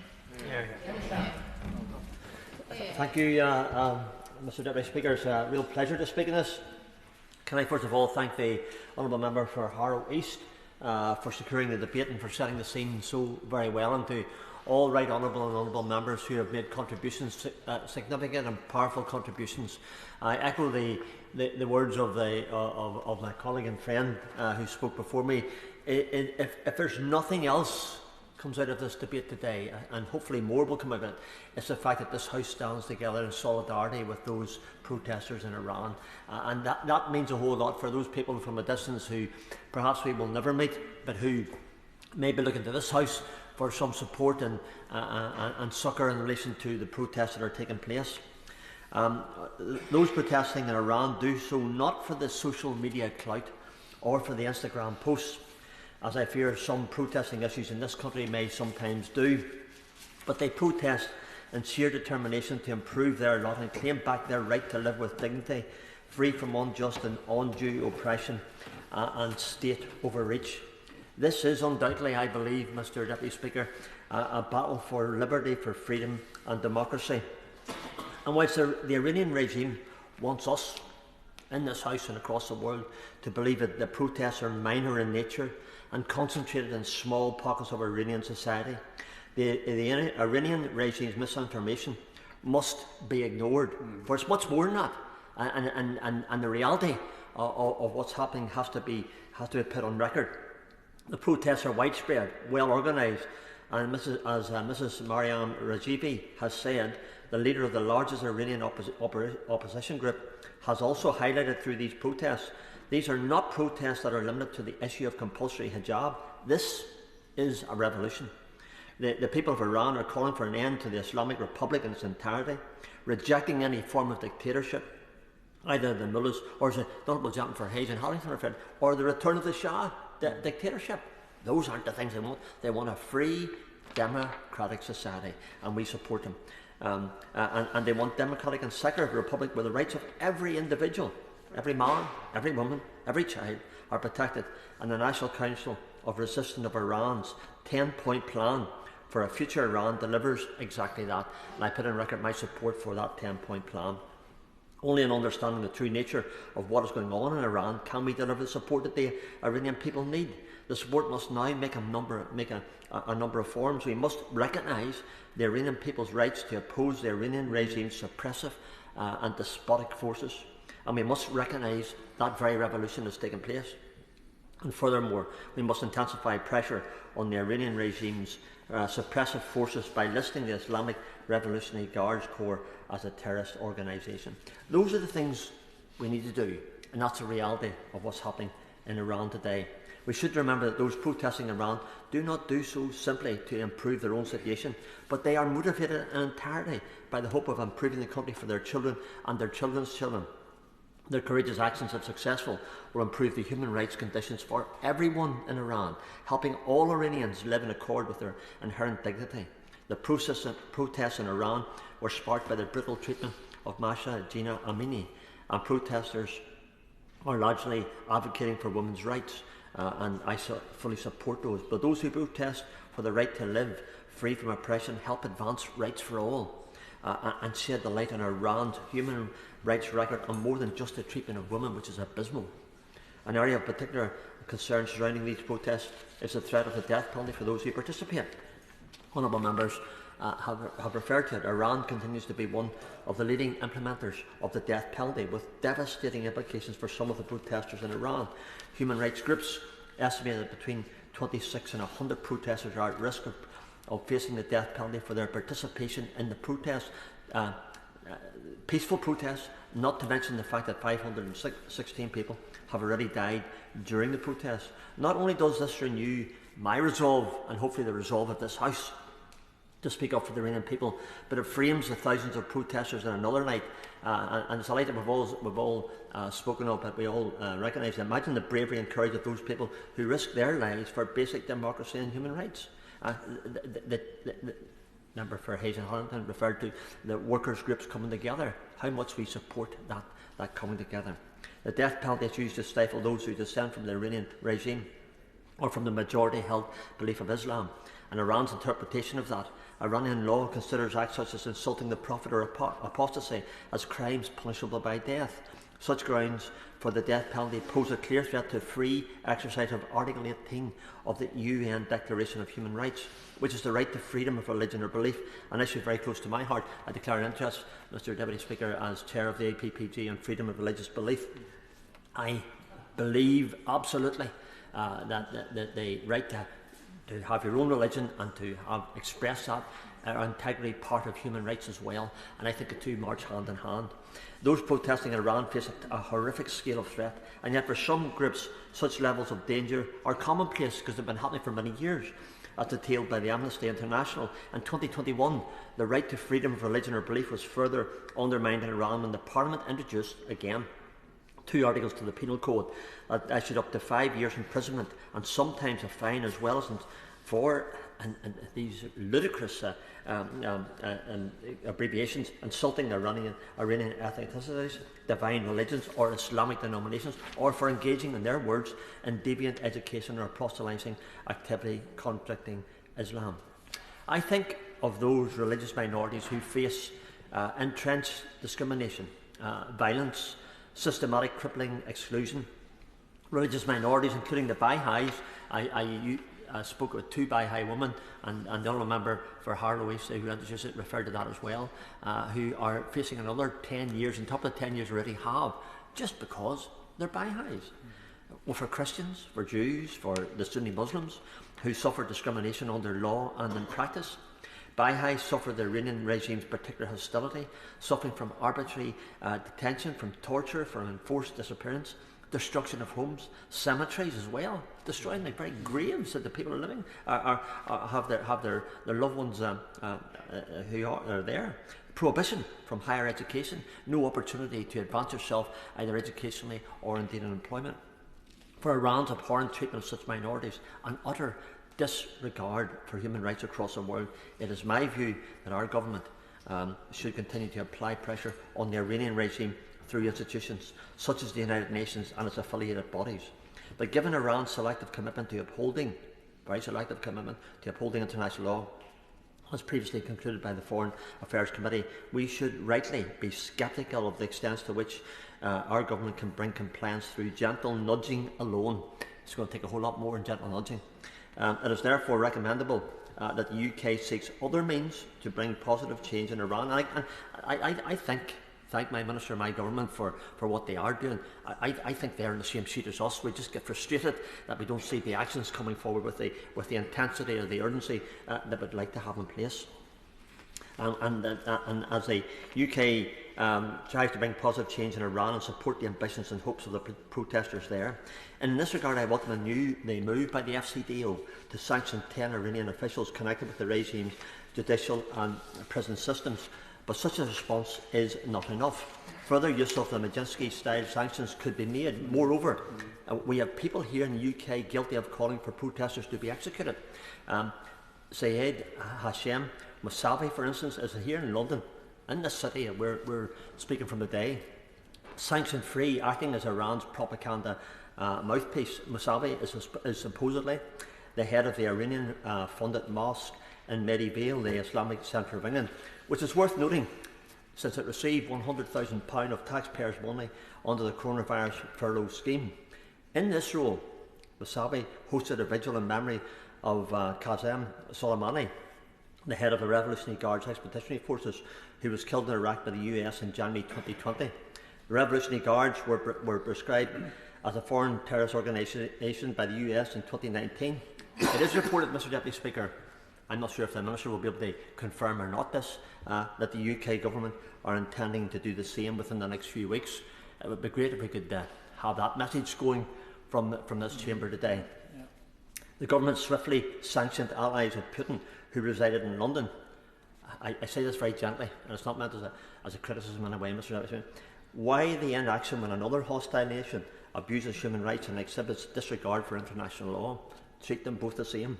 The Foreign Affairs Committee has noted that Iran's human rights record and selective commitment to upholding international law is a threat to the rules-based international system generally.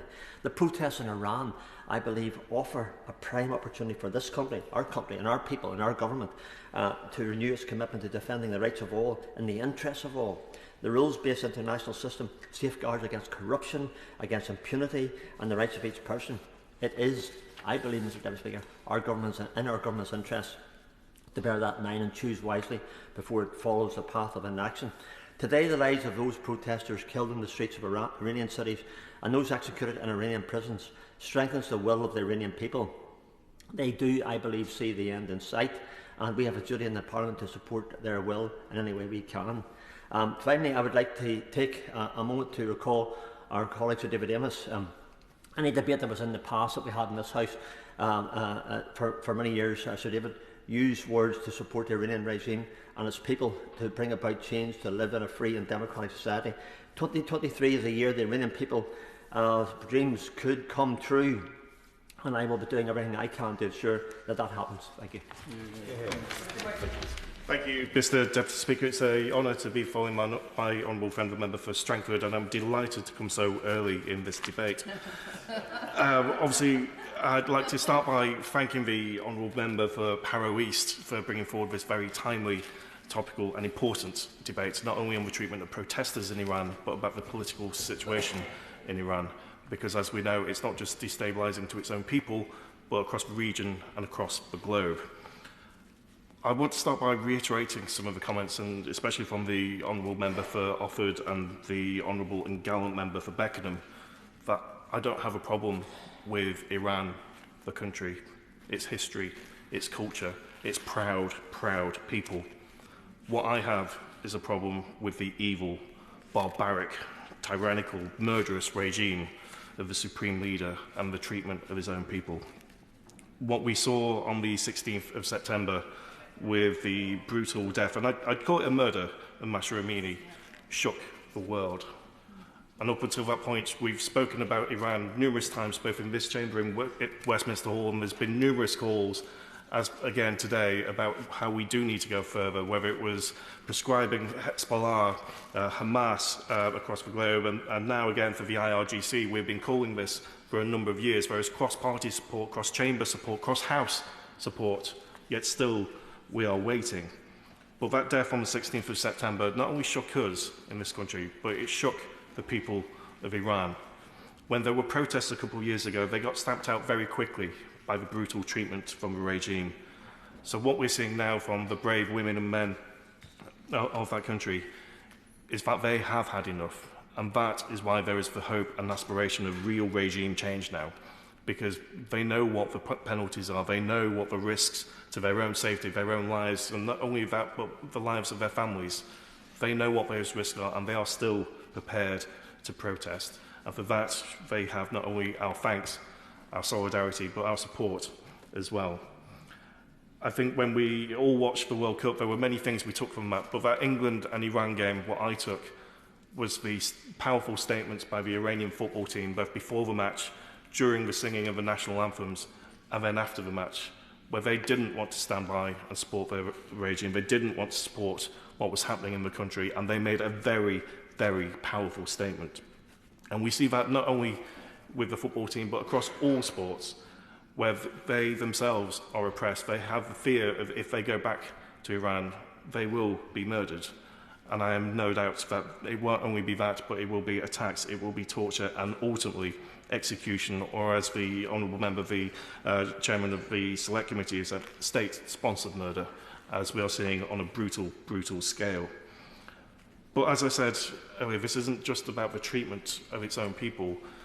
Iran has been a destabilising country within the region for numerous years, whether it's how it's treated the Kurds, its approach to Israel, its approach across the entire Middle East, but more recently of how it's providing attack drones for the Russians in its illegal war in Ukraine. But we've also seen the Iranian regime having a very negative approach, not only to the state of Israel, but Jewish people, not only in Israel, but across the globe, propagating anti-Semitism and often including Holocaust denial. And as we're approaching Holocaust Memorial Day, it's more important now than ever that we call out the evil of Holocaust denial. In recent years, we've even seen high-profile competitions like the International Holocaust Cartoon Competition, which is held in Iran with government support, with the most recent competition held in 2016, according to the US Holocaust Memorial Museum, which included 150 entries, all depicting Holocaust denial, Holocaust hoaxes, and basically just trying to denigrate ultimately the worst crime against humanity this globe has ever seen. But despite denial from Iran's foreign minister, the Holocaust cartoon competition is linked to the regime, and this was contradicted by the Ministry for Culture in Iran. The conflicting statements are a recurring theme in the regime, and they see different messages for domestic and overseas consumption. Iran has been designated as a state sponsor of terrorism, and whether that's been funding of Hamas, of Hezbollah, of numerous regimes across the Middle East, including in Lebanon, and as the Chair of the Select Committee said, in Syria as well. Ultimately, we do need to carry on calling out this, because Iran's support for terrorism is a global threat, particularly for Jewish communities, which have been repeatedly targeted. The most notable example being the 1994 Hezbollah bombing of the Amaya building in Buenos Aires, killing 85 people and injuring hundreds. So this continued threat is a major reason that Jewish communities around the world, and including in my own constituency, require security outside schools, outside synagogues, community centres and events. In 2012, Iran or Hezbollah were connected to incidents targeting Jewish communities or Israeli interests in India, in Georgia, in Thailand, in Singapore, in Cyprus, in Azerbaijan, Bulgaria, Kenya, and again in this country. This continued threat is a major reason why Jewish communities around the world don't fear their own safety. It's why we need organisations like the Community Security Trust, just to make sure that our Jewish constituents, our Jewish friends, are safe. And again, I want to go on record by paying tribute to the work of the Community Security Trust in keeping my constituents safe on their daily lives. The UK should continue to monitor the global and domestic threat of Iranian-backed terrorism and take action to limit its ability to operate domestically, regionally and globally. So the government should be commended for its support towards the security of UK Jewish communities against this threat. And following the government's decision to prescribe Hezbollah, which has been discussed in this debate, and again, unfortunately, that took far too long when in comparison to other countries, but we need to be making sure that our neighbours and our friends are also prescribing Hezbollah in its entirety, again, with further conversations with the EU and our neighbours. I share the international community's concerns of a nuclear Iran, again, as highlighted by the chairman of the Select Committee, in particular the JCPOA. So the JCPOA has essentially been dead for 3 years. Yeah, we've allowed Iran to not only enrich uranium, to develop greater science, greater understanding, and to actually have that knowledge in the country. So if we were to take it away, it would be back just in a matter of weeks. There's so much more we need to be doing, and I share the concerns that to say the JCPOA is dead, what do we do now? And I'd love to say we can go back to the negotiating table and find a solution, But I think that moment has passed. The regime don't care about negotiating. They don't care about what sanctions we can impose on them in regards to the IRGC, to the police and everyone, because so much of their economy is driven by the black market. So we need to be finding new, innovative ways to actually address this situation and to make a meaningful address. But again, it will involve our friends and allies in the US, in the UN, in Germany, in France, to make sure that we're all singing from the same hymn sheet to ultimately address this situation, because it's not just the threat of nuclear Iran, it's their state-sponsored terrorism that they are exporting across the globe that we also need to be addressing. So any future UK relationship with Iran must take into account not only just this destabilising factor, but what they are doing with their own people. As we've seen, the number of murders, the number of arrests, the number of tortures are all increasing on a daily basis. So as I close, Mr Deputy Speaker, I'm sure all of us in this chamber, in this House, and indeed these Houses of Parliament, will send our support to every single person protesting, whether it's on the streets of Tehran or as we saw on Sunday, the streets here in London. We will send them our support for freedom from this tyrannical regime, and we will back their cries of women, life and freedom. Spokesman for the SNP, Brendan O'Hara. Thank you, Mr Deputy Speaker. It's a genuine pleasure to speak in this hugely important debate and to follow the many significant and well-informed contributions we've heard from across the House. And I thank the Honourable Member for Harrow East for securing this debate. And may I begin by putting on record the Scottish National Party stands in full solidarity with those incredibly brave Iranian women, men and young people whose desire to see political, economic and social change in their country has brought out the worst in a regime which is well known for its ruthlessness and its brutality. And the accounts that we've heard today have been truly harrowing, none more so than the Honourable Member for Nottingham South. Their bravery in standing up to the dictatorship is beyond inspiring, and each and every one of us who believe in freedom and human rights owe it to them, not just to stand in solidarity and to unequivocally condemn, but to promise to do everything that we can to bring the perpetrators to justice, regardless of how long it takes. And there have been a number of questions about what can we do. And while in the short term our options may be limited, what we can do in the long term is absolutely commit that there will be no impunity and there will be no hiding place for the perpetrators of these awful, awful crimes. As we've heard, it's the death of Mahsa Amini which has been the catalyst for the largest protests that Iran has witnessed since the founding of the Islamic Republic in 1979. And as Nazanin Zaghari-Ratcliffe wrote recently, Mahsa's death is the latest blow to the people of a country long abused. Women in Iran are desperate, they're furious and they're restless. They cannot take it anymore. And as we've heard, to the cry of women, life, freedom, women and girls are removing their headscarves, and in an act of incredible bravery, they are defying the regime. But that bravery and that defiance comes at a huge personal cost to so many individuals and families. Mr Deputy Speaker, hours before she disappeared on September the 20th, a 16-year-old girl, Nika Shakarami, was recorded burning her headscarf in Tehran as part of a protest. Later that night, she messaged a friend saying that she was being chased by the police and was witnessed being bundled into a police van.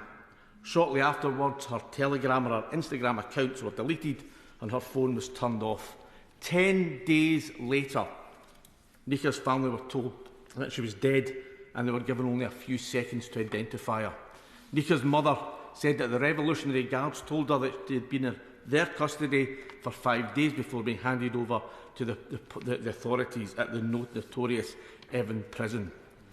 The all too often tragedy is a reality for women who defy the regime. And it's a similar story for 23-year-old Hadis Nafaji, a social media influencer who disappeared the following night. Before leaving to join the protest, she sent a video to a friend which said, "I'd like to think that when I think about this a few years later, I'll be pleased I joined this protest." 30 minutes after leaving her house, Hadis was shot dead. Shot 6 times at least in the face, in the neck and the heart, although her family believe she was shot 20 times. So when we talk about the protest and we talk about the protesters, we must do it in human terms. And we must remember the 22-year-old Masha. We must remember the 16-year-old Nika. And we must remember the 23-year-old Hadis as young women who were killed for demanding the rights that every single one of us in this country take for granted.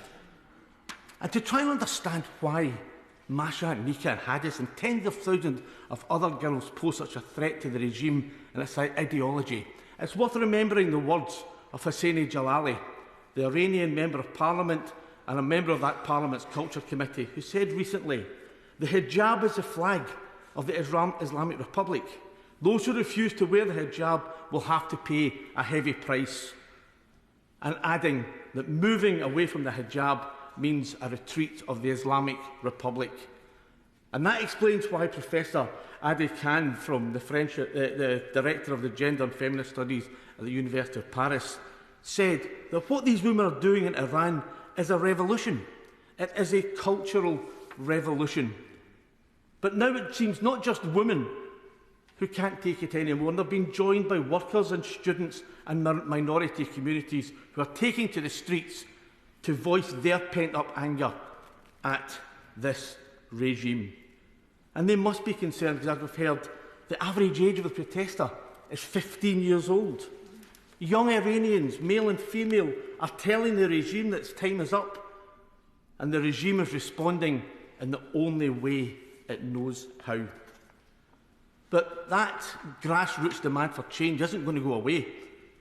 And at some point, this regime is going to have to accept that their tried and trusted tactic of brutal repression simply isn't going to work anymore. Mr. Deputy Speaker, I know that across the House, members will stand in solidarity with the brave women, men and young people of Iran. Similarly, we will stand and fully support the United Nations and the work that they're doing and the United Nations, their international fact-finding mission. And I can echo the calls that have been made for the prescription of the IRGC. And the Minister would have to explain, if we are not going to prescribe that organisation, why are we not going to prescribe that organisation? And finally, again echoing the words of the honourable members from Hayes and Harlington and for Glasgow North, there is something very quick but meaningful and practical that we can do right now, and that would be to reverse the decision made to move the BBC World Service Persian language broadcast from radio to a digital platform. The Iranian government can and does cut the internet very, very easily, denying the Iranian people a trusted source of news from the outside world. We know that the FCDO partly funds the World Service, but budgetary pressures on the BBC means that they've chosen to make the Persian language service internet only. On this occasion, it would take a tiny piece of extra money to reverse that decision and get the Persian language broadcast back onto the radio. A tiny sum of money which would tell the people of Iran that the world is watching, we are aware of their struggle and that they are not alone. And I hope that the Minister will take that on board. Thank you, Sir Roger. Front bench, Bambos Harambos. Thank you, Mr. Deputy Speaker. And I'd like to start by thanking the Honourable Member for Harrow East for securing this very important and timely debate, and to all those in this House who have expressed their solidarity with the Iranian protesters who still, despite the brutal crackdown by the regime, are demanding equality for women, their right to live their lives as they wish, and for their fundamental political freedoms. And what is so inspiring is that those protests comprise a mass movement led by women and girls from across Iranian society, held together by the rallying cry of women, life, freedom. All of us who believe in fundamental freedoms to which no one should be denied should be in solidarity with them, and we should rightly deplore the violence the regime has unleashed on the protesters. In December last year, the regime's brutality escalated. We saw the executions of 2 young men, Mohsen Shakari and Majid Reza Ranavad, following the unsound trials, and on Saturday we heard of the executions of Mohammed Mehdi Karami and Syed Mohammed Hosseini. More young people are on death row, and the protesters have gathered outside prisons where they are held in an attempt to save their lives. I'm sure the whole House stands unequivocally against the death penalty in all cases, and it is fundamentally wrong for any state to take a person's life regardless of their crime. But it's even more horrendous in this case. The death penalty is being used to intimidate and suppress the people's legitimate anger against their government. Indeed, the UN's High Commissioner for Human Rights has called the executions state-sanctioned killings and has lambasted the regime for weaponising the death penalty. I want us to think for a moment of Majid Reza Ranavad. Majid Reza was 23 years old when he was killed at the hands of his own government. His execution came just a month after he was arrested during protests in the city of Mashhad. Majid Reza was killed for allegedly killing 2 members of the paramilitary Basij force and for wounding 2 others. He did not receive a fair trial, and activists report that he confessed only after being tortured. Scenes from his trial, which was selectively broadcast on state TV, depict a grossly unfair show trial. Majid Reza's family did not know he was going to be executed. Photos taken in prison the day before he was killed show him and his mother smiling, his mother believing he'd soon be at home and that her nightmare would be over. She discovered the next morning that her son had been publicly executed and that the security forces were burying his body in secret. Mohsen Shikari was also executed by the regime. His uncle said he was tortured into admitting attacking Basij forces following his arrest during protests. Mohammed Mehdi Karami was a karate champion, and Syed Mohammed Hosseini was a children's sports coach in his free time. They were young men with their lives ahead of them. They are victims of a regime intent of driving fear into the hearts of its population. Amnesty International reports that many more young people are at risk of being executed. And we heard from my honourable friend, the member for Nottingham South, of the story, the harrowing story of Mehdi, who is just one example of many who face that situation of being a threat of the death penalty.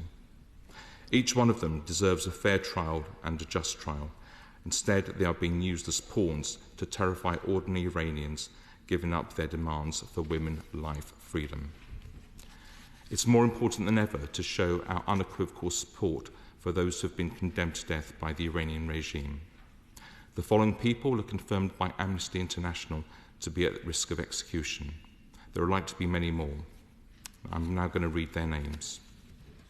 Mohammed Buragani, Mohammed Gabudulu, Manouche Memon Navaz, Hamid Gari Hassani, Saeed Mohammed Hosseini, Hussein Mohammadi, an unnamed individual in Alborz province, Saeed Shirazi, Abolfazi Mary Hussein Hajilu, Mohsen Rezazadeh Gareglu, Akbar Ghaffari, Tumaj Salehi, Ebrahim Riji, Amir Nazar Azadani, Saleh Mihashimi, Saeed Yagubi, Fazad Fazin Tahaseda, Farhad Tahasadan, Karvan Shaparvene, Reza Islamuz, Hajar Hamidi, Sharam Maruf Malu, Sahand Nur Mohammad Zadeh, Saman Saidi Yassin, Mahan Sadarat Madani. I've joined Amnesty International's campaign in writing on behalf of the Labour Party to the Iranian ambassador and the head of the Iranian judiciary, calling for an end to the use of the death penalty and for fair trials for all accused of legitimate crimes during these protests. British Iranian Ali Reza Akbari, the former Deputy Defence Minister of Iran, is also facing execution on the spurious grounds that he is a spy for Britain. This is purely political and a grave human rights abuse.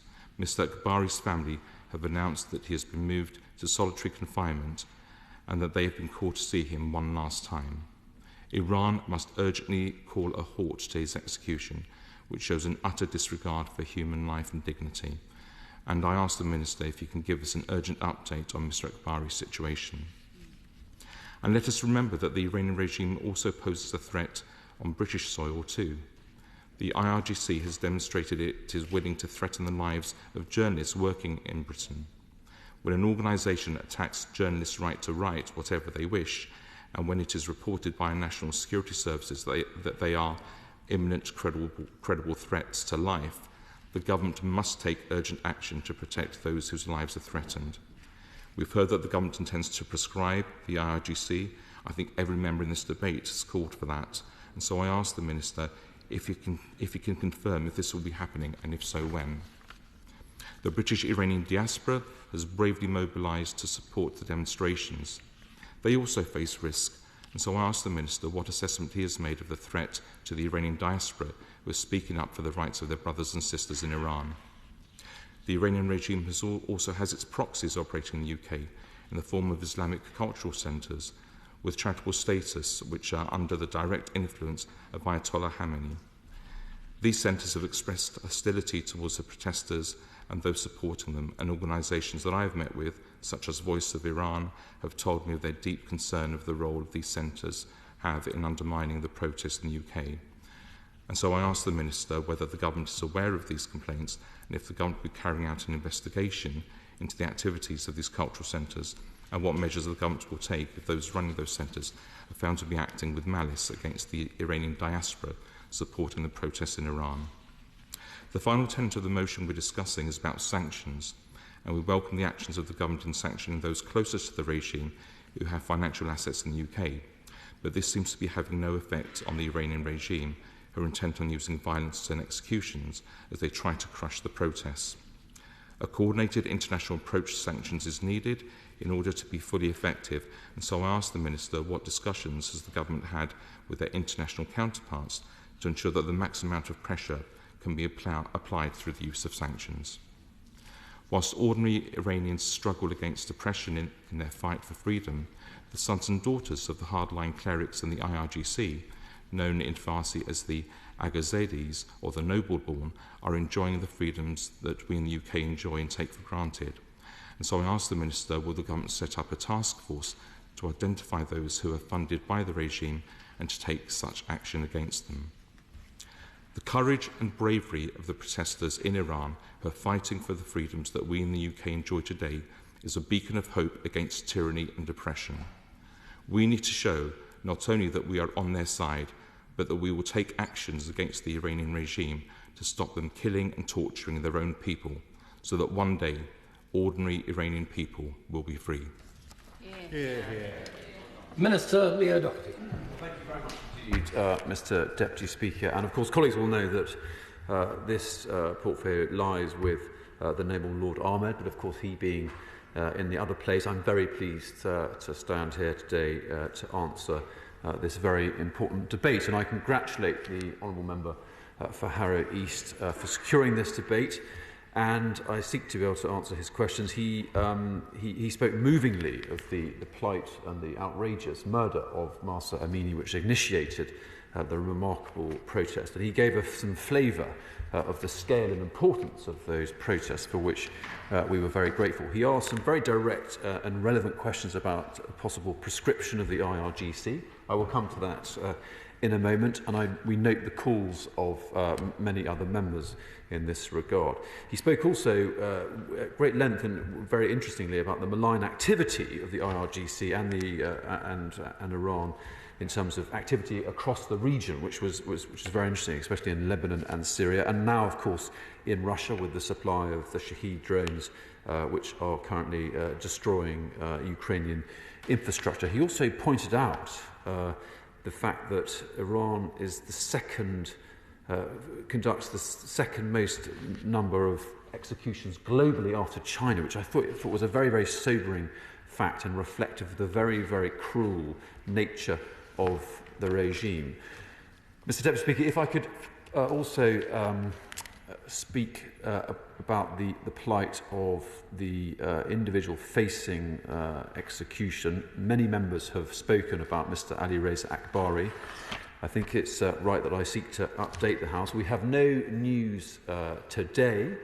We are in touch with the family following the scheduling of his forthcoming execution from the Iranian regime. The Foreign Secretary did release a statement, and the Naval Lord Ahmed called in the Iranian Chargé d'Affaires to issue a very strong call for clemency and for the release of Mr. Akbari. As I said, we continue to offer support to the family. We have no news today, and it would be wrong for me to speculate as to any future activities. But of course, it's right to say that also through our ambassador in Tehran, we continue to make extremely strong calls for his release.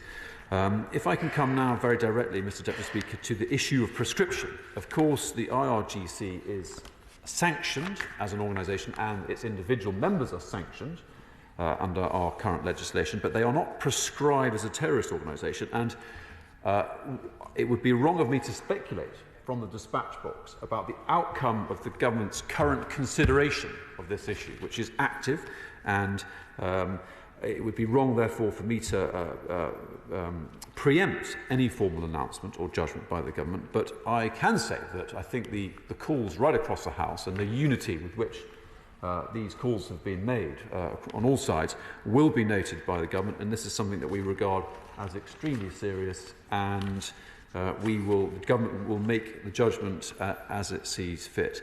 Very briefly, delighted. Giving way. But you see, many of us have been round this block before with the artificial distinction between the military and the non-military wings of Hezbollah. And eventually the government had to give way, and that was the sensible thing to do. Can't he actually cut to the chase, follow the United States, who have already prescribed the IRGC, and actually deal with this appalling organisation, which is not only a threat to its own citizens, but to stability into the Middle East and wider North Africa as well? Intervention, and I think we note the approach of the United States, and that will be taken into consideration when the government forms its view and makes an announcement. If I can come on to the contributions of other colleagues, I was very pleased that the Honourable Member for Nottingham South spoke eloquently of the plight of women protesters under the banner of Zan, Zindagi and Azadi.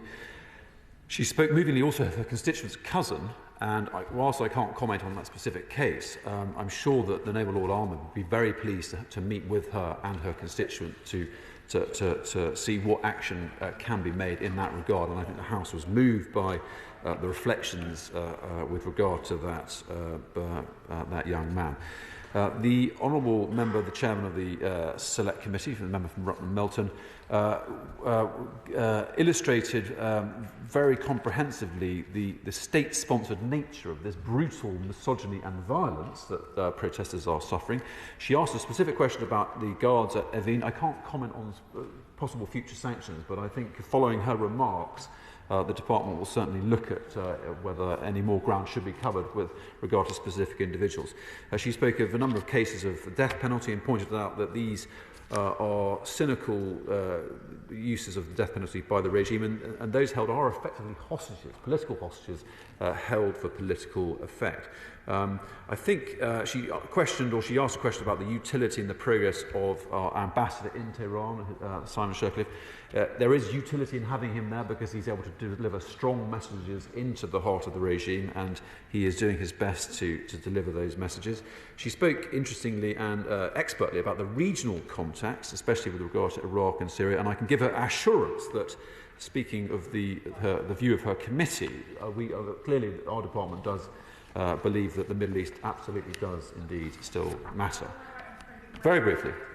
There was one severe activity within the region that I failed to mention during my speech, which is the heinous attacks by Iran on the people of Kurdistan within the KRG. I'd be very grateful if he would consider, I speak as chair of the APPG for Kurdistan, meeting with the representative of Kurdistan to discuss this, because only a few weeks ago we saw missiles fly in and murder innocent people, and this is severely concerning given that the Kurds continue to hold in their camps Daesh terrorists who would come and hurt the UK and were our foremost allies against that terrorist group at the time and should not be now forgotten. For that mention, I'm sure the Naval Lord Ahmed, this being in his portfolio, will give that consideration. The Honourable Member for Ealing Central and Acton spoke also about the plight of prisoners in Evin Jail and under the banner of Zan, Zindagi and Azadi. I must correct her, however. There is absolutely no way that the UK is supplying riot equipment to the state of Iran. There may have been, fake or not, some suggestion that there was British equipment used. Perhaps it was pre-1979, perhaps it was fake, but I can give her absolute forthright assurance that we do not supply the Iranian regime with riot equipment or indeed any other equipment. The Honourable Member for Clwyd, the Right Honourable Member for Clwyd West spoke interestingly on Iran's role as an exporter of terror and made an eloquent call in support of the people of Iran and made a strong argument for prescription, which I note. The Honourable Member for Glasgow North added his support to voices calling for prescription, for which I was grateful.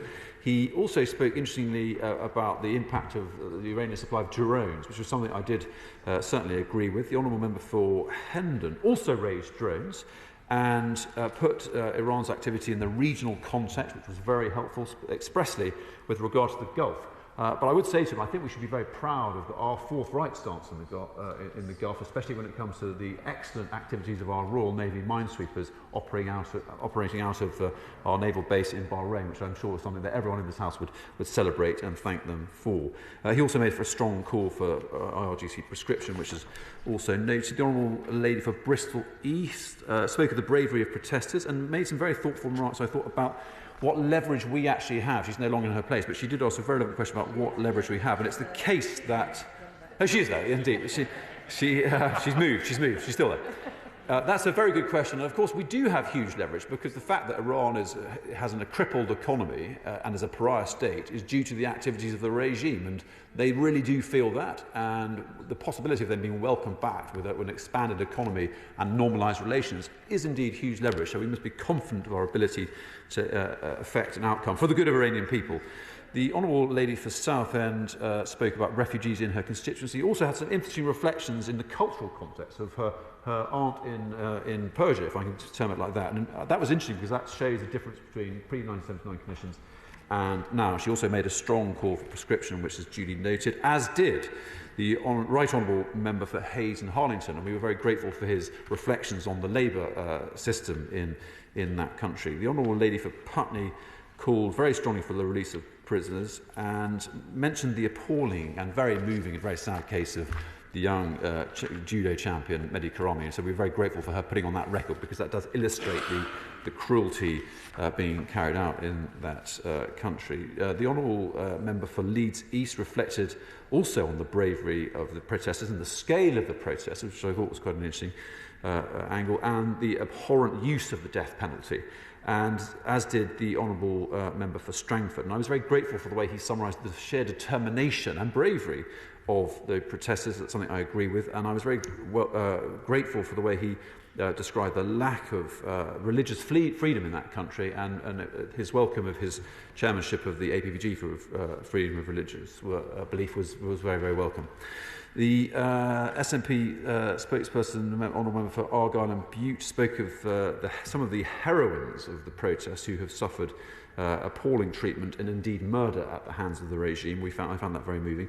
And of course, I reiterate his remarks. They are not alone, and I think this debate serves as an opportunity to reiterate that. The opposition front bench, the gentleman from Enfield, Southgate, I was very grateful for joining in the condemnation of the use of the death penalty in Iran. He movingly read out the names of those facing execution, which I thought was a sobering reality check. He raised an interesting question about the safety of the diaspora. Of course, we take all of these issues extremely seriously. The activities of cultural centres and anything else is something that we continue to monitor and take seriously. And with regard to sanctions, we continue to we strive to exert maximum pressure on all and anyone associated with the regime under our sanctions regime. If I can just, I'll give way. Thank you very much, Mr Deputy Speaker, Sir Roger, in fact. I was just wondering if the Minister could shed light on the technicality of us as Members of Parliament sponsoring people on death row there, because I'm confused about the technicalities. Maybe some guidance could be issued to us. And I'm also happy to write to him on the tear gas point. What I'll do with that on that question, I think I'll write to her. The department will write to the honourable lady about the question of sponsorship and whether or not it's a useful part. I can't answer it now. I don't know, but I will write. In conclusion, Mr Deputy Speaker, Iran must abide by the international rules, and it must be held to account for its destabilising activity in the region and around the world. And we in the UK will continue to work relentlessly with our international partners to ensure this happens. We do not know what the political future of Iran looks like, and of course that must be for the people of Iran to decide, but it's really clear that the current leaders have got things very badly wrong, and by recklessly blaming everyone but themselves for the anger and unrest, they are destroying their legitimacy, what legitimacy they had left, in the eyes of their own people and the world. And we should be clear that, of course, there is a place in the international community for a responsible Iran, one that respects the rights and freedoms of its people. But for the sake of Iran's prosperity, its security and its future standing in the world, we urge the regime to listen to our calls to release their political prisoners and to end these outrageous and deeply deplorable and cruel executions. Thank you very much, Mr. President. Bob Blackman to wind up the debate. With the leave of the House, Mr Deputy Speaker, I'd like to thank the 13 backbench contributions we've had to this excellent debate and to the 3 frontbench contributions as well. Often, this House is at its best when it speaks together in a united fashion. I think it's fair to say today we've had a very united debate, sending a very strong signal. We may think that it doesn't matter, but I can tell members of the House that this debate has been live streamed into Iran, to the brave resistance that is there in Iran. It will give them courage, it will add to their determination to overcome this theocratic regime. I would also say that whilst we understand that my honourable friend the Minister cannot respond immediately to the clarion calls which have been made by virtually every member for the IRGC to be prescribed in its entirety, I trust that this House will pass the motion in my name, which will be the settled view of the House and send a strong message to the government to actually carry out that work. And my final issue, which my honourable friend from Hendon raised, which was the Iranian diplomat who was quite rightly imprisoned for his part in the terror plot to attack us in 2018. There is a suggestion that the Belgian authorities are being leaned on for there to be a prisoner exchange for him to be returned to Iran. I would like us to send a strong message to the brave people of Belgium not to allow that diplomat to be returned, because if he is returned, he'll be returned as a hero, and we cannot have that. And finally, our thoughts and prayers must go to all those on death row in Iran for their release, which is completely for their not being held in detention and certainly, most certainly not executed. We have no argument with the people of Iran. Our argument is against the regime.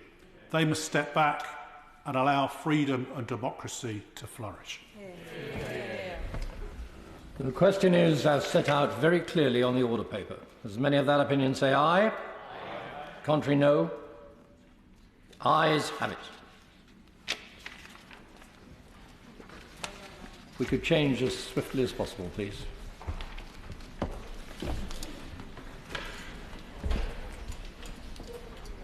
We now come to the backbench debate on landfill tax fraud.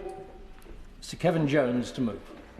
Thank you, Roger. Can I move this debate?